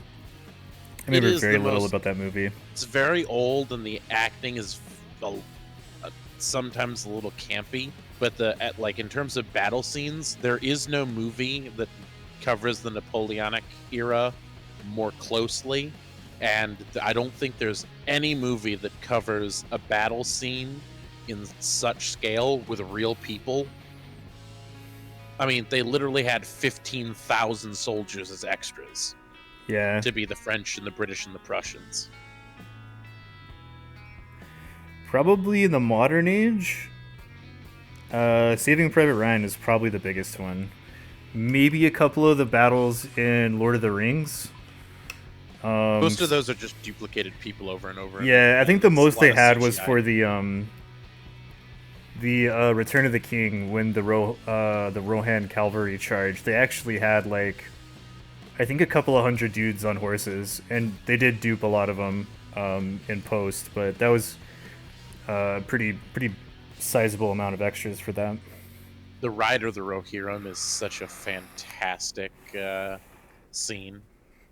Yeah, the final charge at the in the Return of the King is like one of those.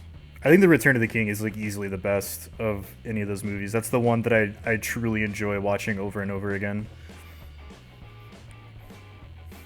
Oh, but I was gonna say like the only thing I like about Rogue One is the third act. Is the assault on the Empire stronghold on that planet. Like everything else about that movie, I'm not a big fan of. Oh, weird. Yeah, I really enjoyed that one. I think the third act is like the one part of the movie that didn't get a ton of reshoots done. And so it like suffers the least from the editing process that had to be redone on it. Because I mean, like the first act and the second act is just like, oh my god, it was terrible. Like Forrest Whitaker's character making like no fucking sense whatsoever, and yeah, basically I like can doing admit that I did not like that character. like just so much of his character and like the motivations and the establishing shots had to have been cut out because that whole like sequence on that planet was just awful, except for when the two Temple Guardian characters get introduced. Everything else is just ugh.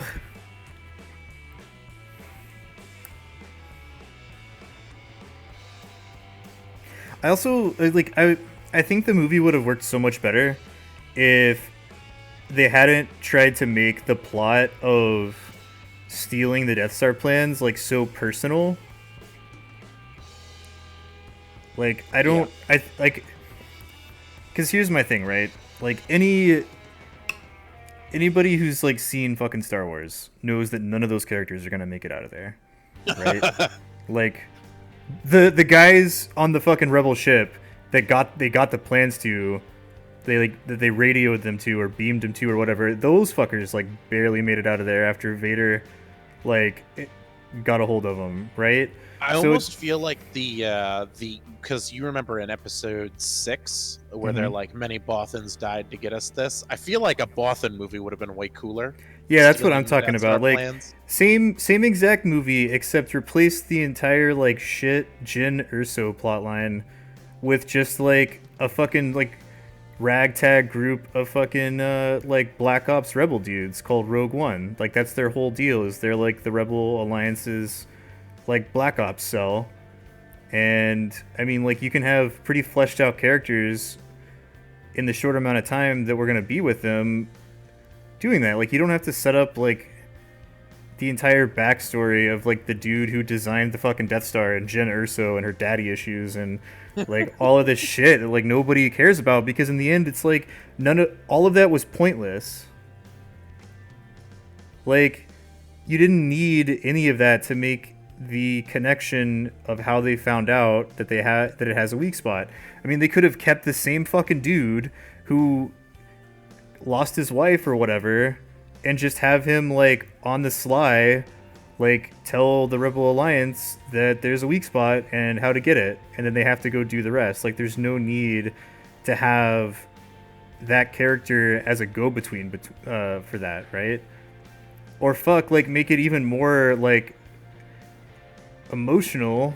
If you want some emotion in it, some drama, have those guys like fucking assassinate him, and when they go up to him to see that the job's done, have him, you know, be like, hey, here's this information, I'm sorry that I had to do this, you know, like they had my family. And then like, oh man, you feel so bad, and then like the Rogue One guys feel really bad because, you know, they were just doing their job, but they had to fucking kill this guy. So like as a redemption, you know, they're like, we're gonna go steal the fucking Death Star plans no matter what, like even if we don't make it out of there, because, you know, this is like fucked up.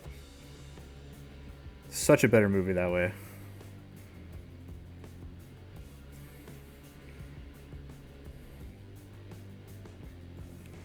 By the way, as to favorite Lord of the Rings movies, I think the Twin Towers is my favorite.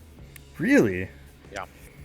I don't know, man. The middle sequences of having to like bring the movie to a grinding halt with the Treebeard stuff, even though I know it's very like essential to the plot, just like kind of kills it. See, I actually like the Treebeard thing, but I also think Helm's Deep just has I don't know. There's something about it that's a little more.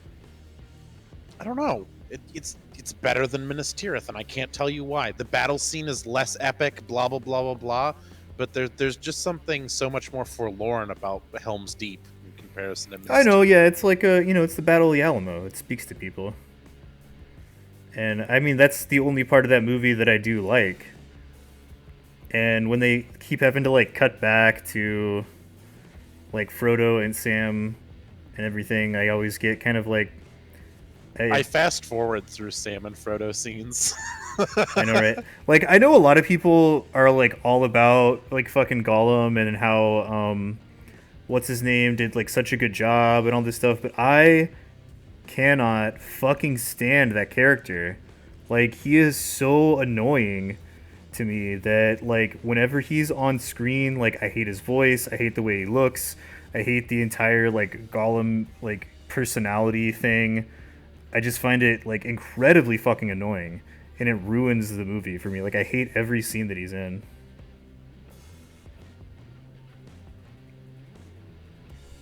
And like I know you can't just like cut Gollum out, like he's a huge part of that story. But at the same time, I'm like, why did he have to be so fucking annoying? His voice is so stupid.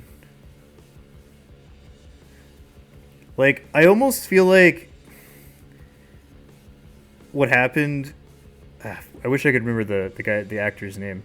Like I almost feel like what happened when they were filming that movie before they like had the physical appearance of Gollum fully fleshed out is they were gonna keep with the whole like aesthetic of him being kind of like a lizard man from the old like animated feature film for the Lord of the Rings. Do you know what I'm talking about? Like, did you ever see those? I think so, yeah. So remember how in that one Gollum is kind of like this like gross frogman kind of a looking guy, like a lizard dude.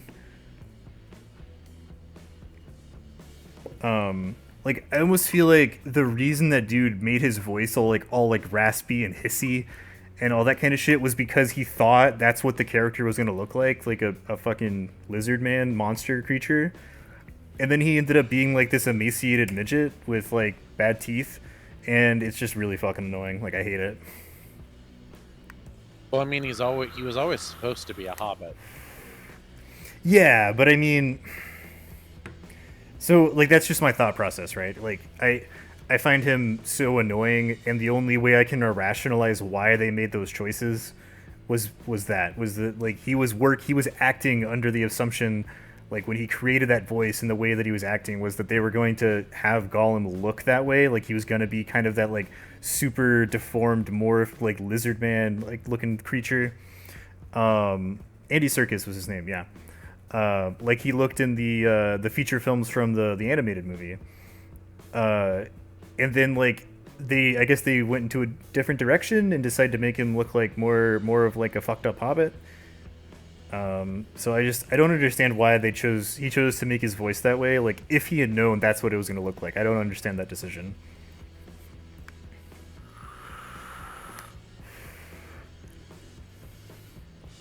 Oh, good luck, Sapper Steve. Bring him the greater good.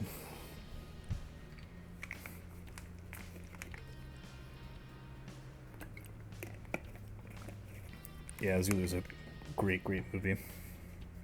I think when they sing Men of Harlech while the Zulus are singing their war chant has to be one of the most interesting movies in all of film history because it's literally like two alien cultures clash and sing at the same time. Yeah. My favorite part of that movie.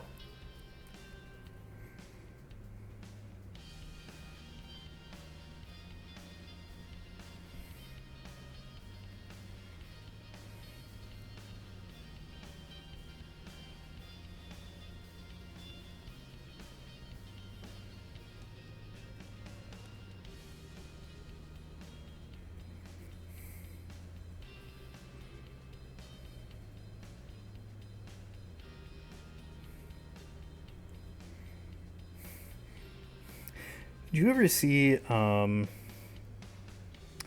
just came out on video. Valerian.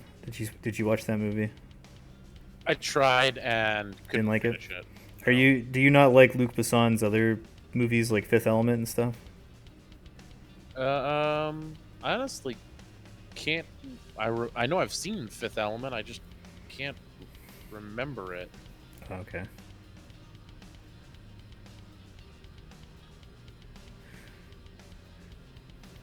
Beautiful movie to look at.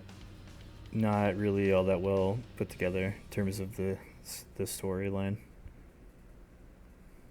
Yeah, that's kind of what Valerian seemed like. No, I was talking about Valerian. I didn't have a Oh. problem with Fifth Element. Fifth Element flows pretty easily between scenes. I kind of feel like what happened with Valerian, right? Because Valerian was Luc Besson's like real like lifelong passion project, and I kind of feel like maybe it was one of those things where a director has that passion project and he shoots like a fucking 5 hour movie, and then they have to be like, how we have to cut this down. Like it has to be like 2.5 hours, you know? Because I think the movie's like Sure. 2 hours and 15 minutes. I want to say, maybe 2.5.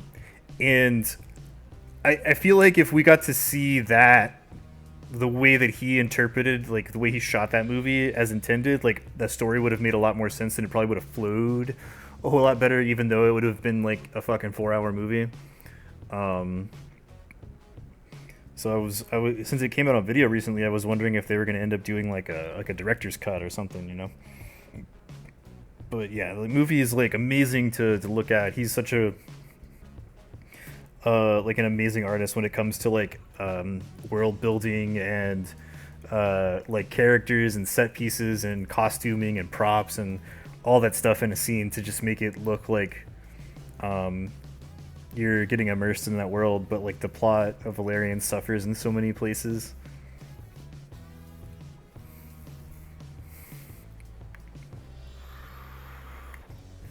Because I love the way that Fifth Element looks, and I love the way that Valerian looks, but Valerian especially just kind of suffers in the plot department.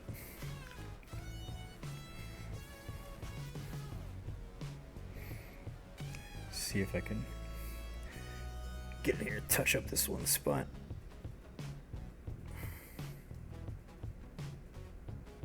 There we go. It's in a shadow, so it probably won't be that bad.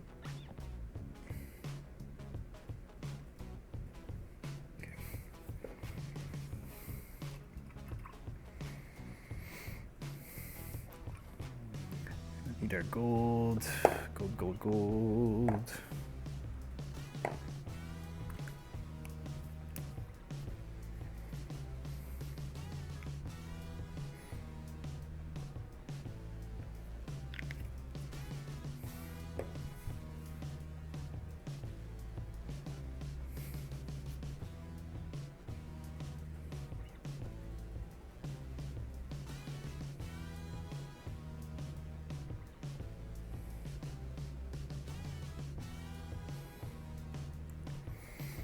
Okay.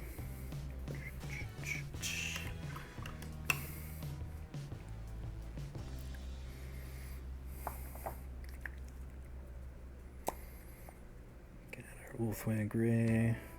Let's go over this trim again.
I know that looks white on camera, but this Ulthwing Gray actually isn't white. Ulthwing Gray is a really great color to use when you're trying to build up something to look white. Especially when you layer it up with other grays. It ends up reading as white, but it's not actually pure white. Shanios, thanks for following. Appreciate you. Welcome to the stream.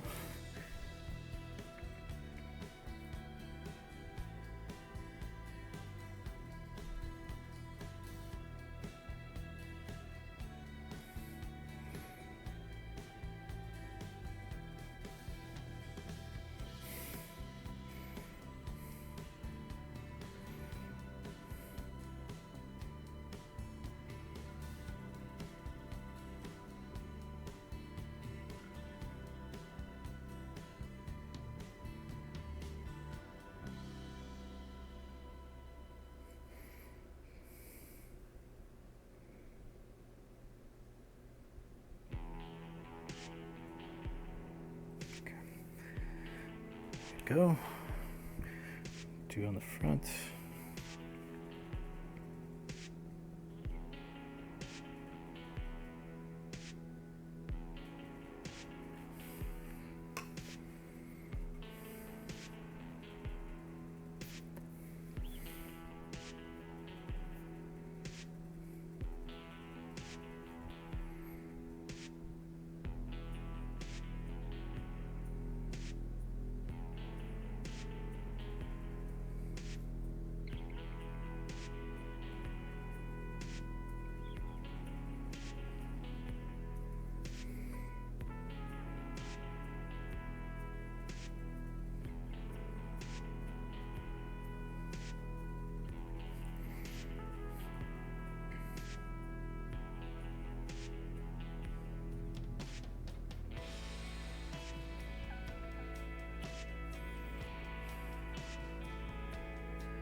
Okay. Trim on the front. Let's see, what do we want to do next?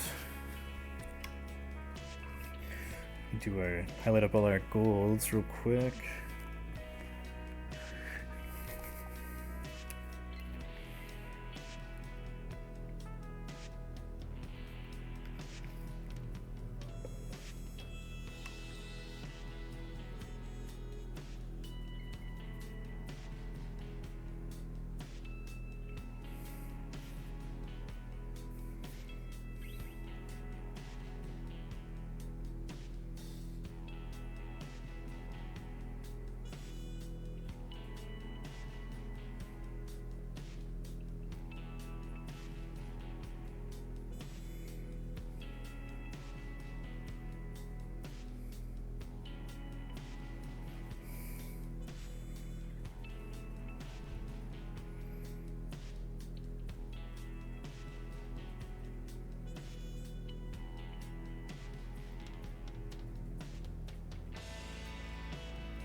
see. Let me check out that link in just a second there, Oogly.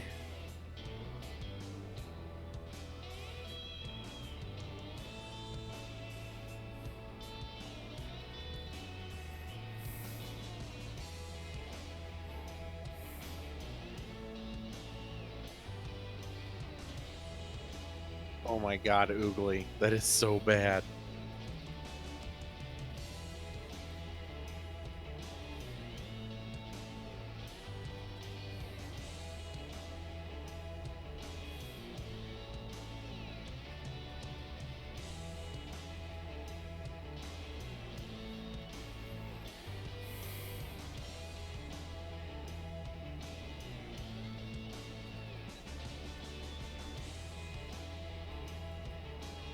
Are you using scale metallics right now? Mm-hmm. What was your base coat and what's the one you're using now? The base was the Necro Gold, and then this is Elven Gold. I'm just kind of using like a kind of like half-ass dry brush method with my detail brush to just bring the shine back.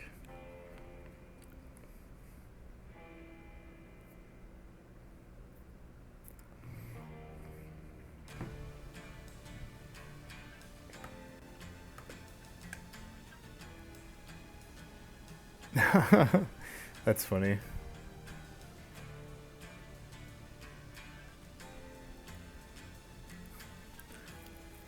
Yeah, I don't think Valerian was a bad movie.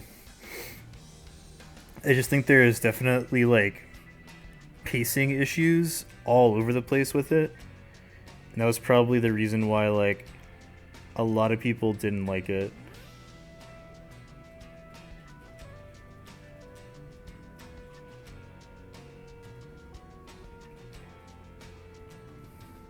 Cuz like so many things in that movie are just amazing.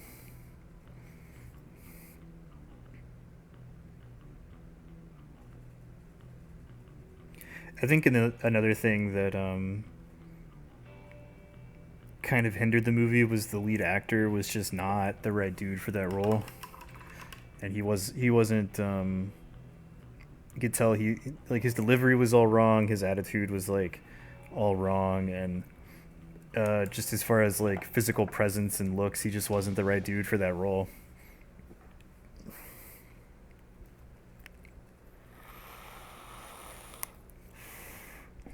I don't think that dude's a bad actor because I've seen him in other stuff that he's really good in, but I just think like he was not the right dude for that specific role. And the entire movie suffers for it.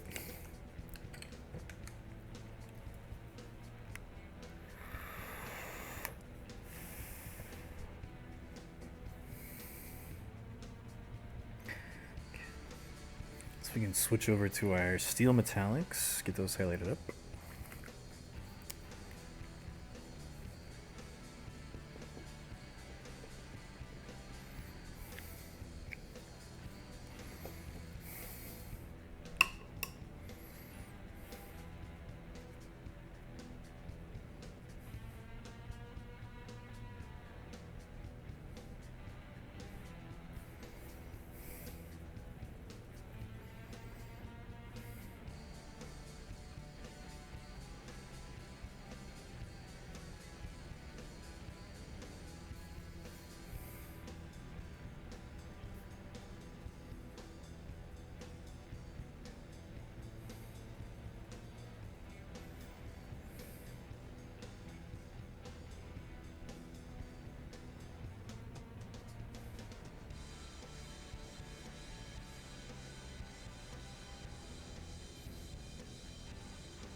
Salamander Milk, thanks for that follow.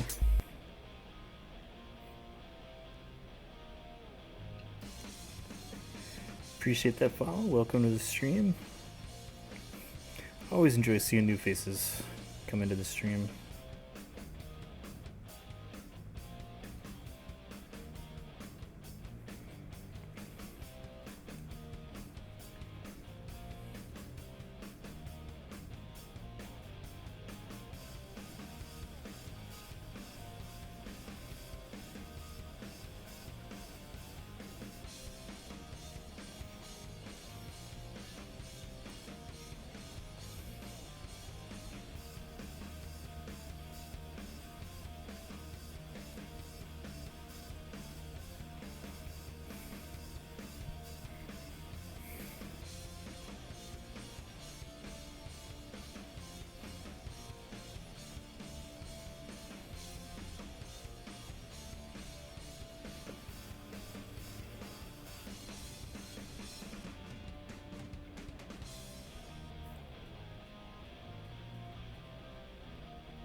I'll be right back.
Okay. We've got all of our metallics highlighted up nice and good.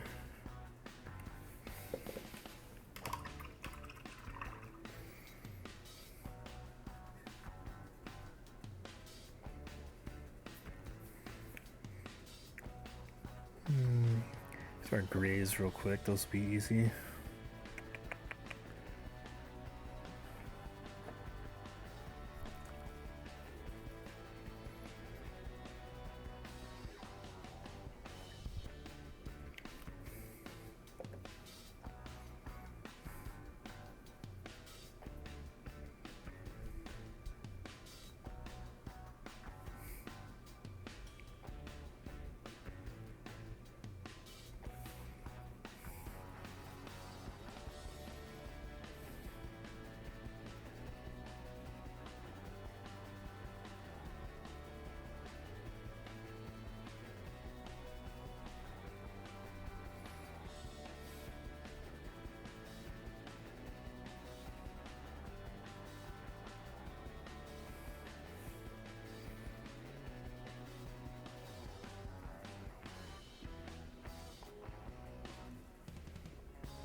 I'm back. Welcome back.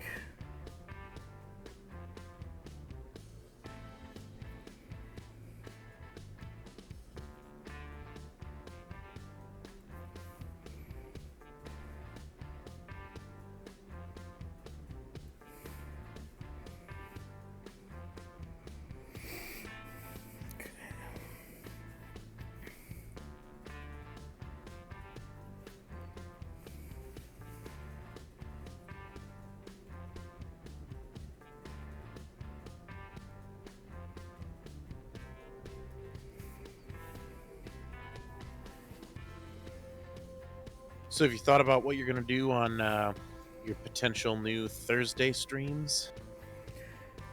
A little bit. I was thinking that like maybe like a list building kind of a thing, or like just strategy discussion would be interesting. Like just kind of have it be open chat. People can ask questions or whatever.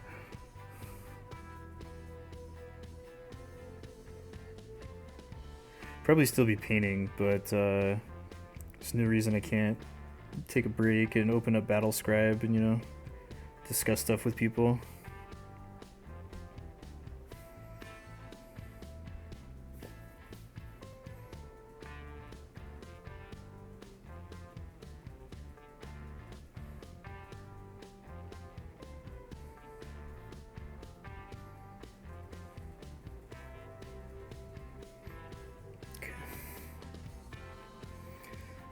Gray's done.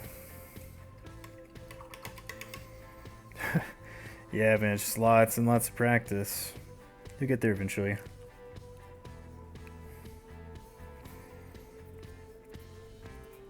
See how much time we have left. A little under 15 minutes. Okay. Let's work on his face a little bit.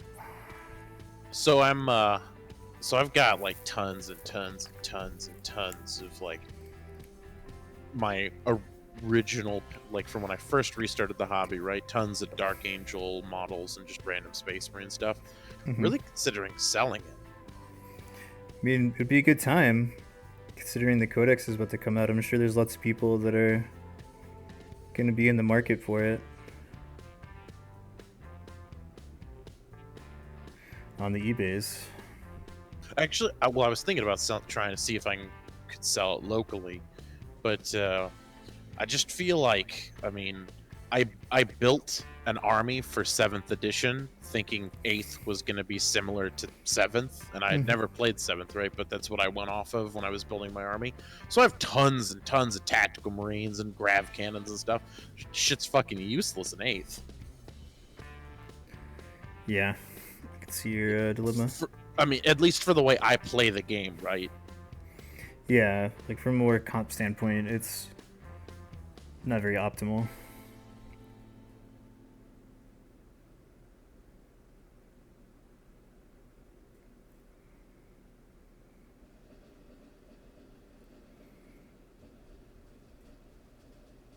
And it's probably about 2,000 points worth of stuff. Yeah, I mean, you might be able to find somebody local that wants to get into it, because the new codex.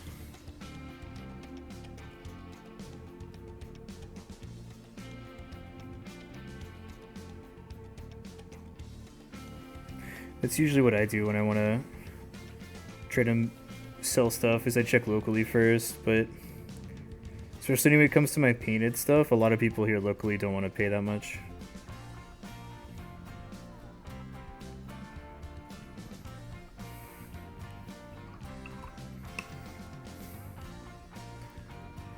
Just thinking about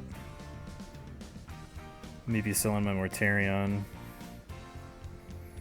And I already know that if I was to sell it, I'm not going to take anything less than like $300 for it.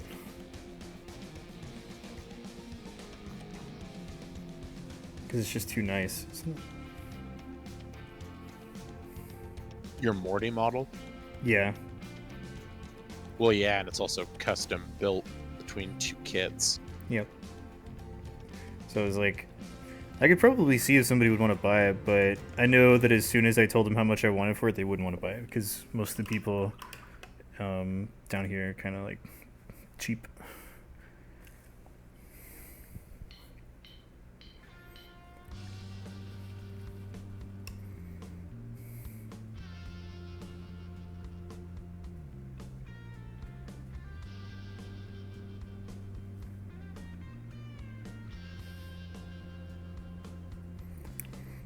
I end up having to paint over that.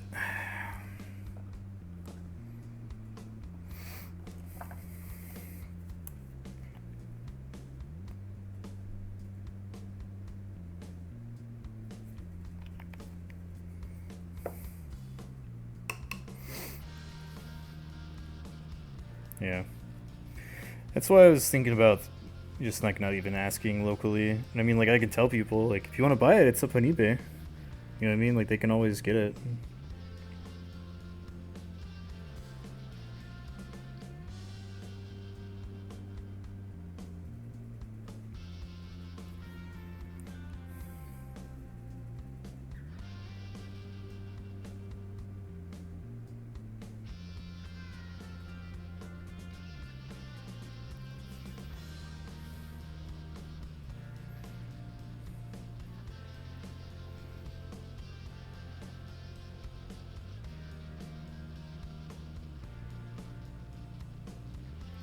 So I used to sell stuff that I had painted at kind of a much lower price point than what it was actually worth, just because I wanted it to go to, you know, somebody that I knew would take enjoyment out of it, you know? And so I, like, now I was just like, if I decide to sell anything, I'm not going to sell it unless I can get the price that I want,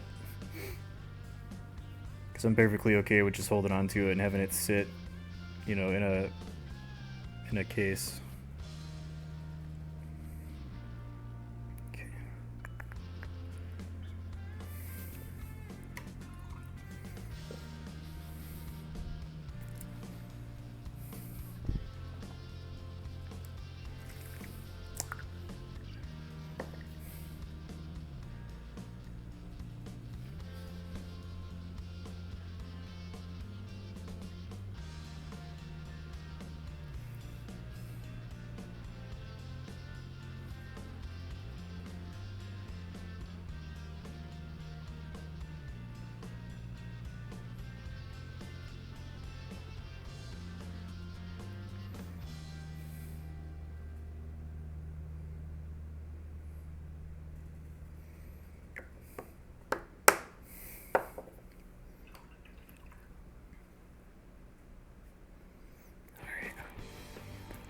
I think that's about all we got time for today. Got a lot done though. He's almost done. He's almost done. Just like a little bit left to do. Just some final highlights and stuff. Still need to edge highlight all the blue armor. We need to edge highlight the green. And edge highlight this power sword effect. And finish working on his face and he'll be done. And probably finish him up tomorrow. I'll try to get his base like mostly painted before the stream tomorrow, so we can go ahead and finish him up. And then tomorrow when we come back, we'll do the lion's share of the work on our Blood Angel guy and get him pretty close to done as well. Because at this point, it's just kind of the same thing. It's just highlighting up all the colors, doing all the final effects. Because I need to be painting. I'm gonna be painting like blue gems for all of these like jewel parts on the Blood Angel drops,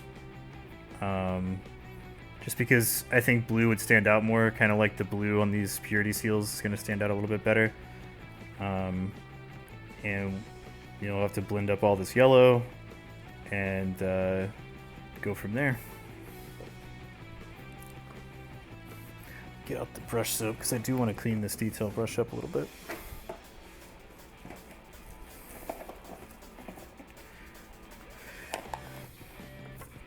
Voodoo Chow, what's up, man? Sorry, you came in right as we were about to get finished. Oh, it's been going pretty good. We got a lot of work done today. Got all the colors on our Blood Angel Captain blocked in. Got a wash on those. So those he's ready for highlights. Start working up all those nice colors on him. And we did a lot of work on our Librarian. So show it off after I finish cleaning up this brush. Gotta take care of your Winsor Newton brushes, and they'll take care of you.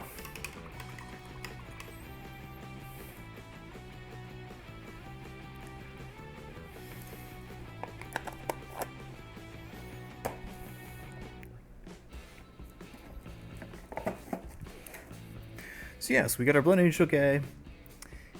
All the colors blocked in, the shade on them, ready to get highlighted up. So we'll be working on that next time.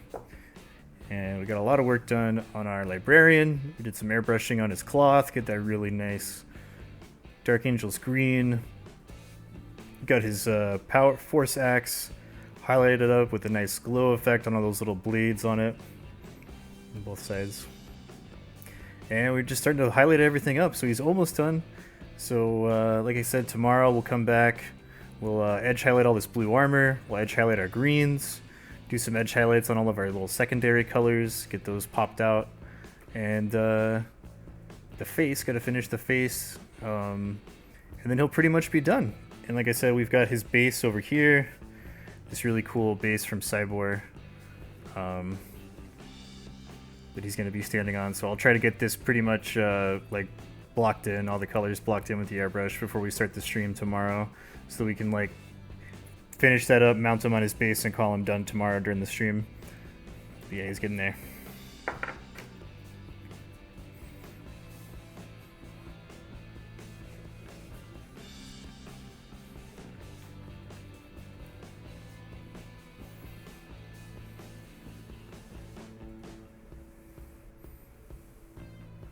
Oh, well, congratulations, Sir Wolsark. That's pretty dope. Same purple, yeah. I used it was just black, and then model color purple, and then some of this mecha color purple, which is very pastel. And then for the final bit, we just added a little bit of white to that color to get it to really pop out.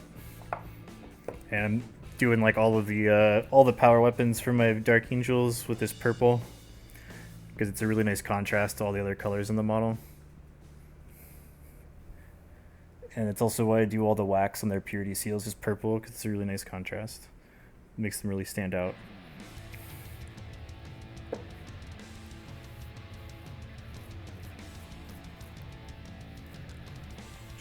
I'll have to look at those. I don't think I have either of those paints, if I think about it. I might have some scale color equivalents, but I don't really use a whole lot of the scale color anymore, except for their metallics. So that's it for us today. We are going to be back tomorrow at the same time, 5 p.m. to 8 p.m. U.S. Central Time. For anybody that came in late or is new to the stream, we do Saturday and Sunday, 5 to 8. And then after that, in the coming week, we'll be back at Wednesday at 8 to 10. And I think this next week we are going to add a day on Thursday, another 2-hour stream on Thursday at the same time. So like Wednesday and Thursday, 8 to 10, Saturday and Sunday, 5 to 8. And on Thursday, we'll still be doing some painting, but it'll be a little bit more laid back, and we'll do kind of some 40K strategy talk. We might open that up to other game systems in the future if anybody wants to come on and talk Dark Age or Infinity or Age of Sigmar or any of that kind of stuff. That'll be a good day to talk about that kind of stuff.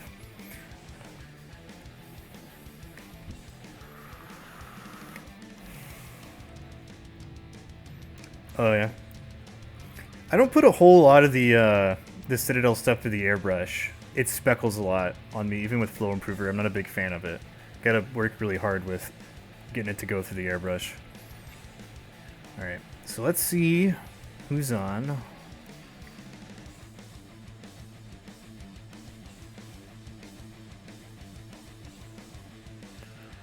Well, it looks like there's only 2 people painting.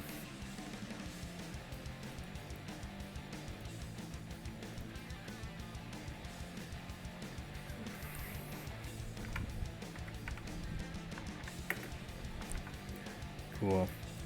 Alright, yep. So like I said, I will see y'all tomorrow. I'm going to be back working on these 2 minis again. Hopefully getting the Librarian finished. We might even get the Blood Angel guy finished. Depends on how long stuff takes. We'll see. And then next week, we'll probably start working on the next stream project, which will be the this guy, the Imperial Space Marine. If I can get a hold of him. The Imperial Space Marine limited edition model that I've got modded up to look like a Dark Angel's Fallen. So we'll have the nice black armor and we'll weather him out and all that fun stuff. So I'm going to start working on this guy next week. And we'll probably start working on this really dope Space Wolf model that I got from Captain Calico Miniatures, who is where I got my Belial figure. So we've got the true scale Belial that we painted on stream, and it's the same guy who made this dude. It's a Space Wolf, Terminator Lord, but he's a true scale Terminator. So if I hold him up next to our Librarian, try to get their feet on the same plane, you can see how much bigger he is. He's a big dude. That'll be a lot of fun to paint. So we're gonna start working on him next week as well, doing a really cool take on the Space Wolves. And he'll probably be a top D giveaway once we get him finished. So I know all you Space Wolves players are watering at the mouth looking at this dude. It'll be a lot of fun to paint. Probably have to see what kind of base I want to do for him. Might do some snow effects. And other than that, I don't know. We might do some of my personal stuff on stream leading up, because we're kind of getting into the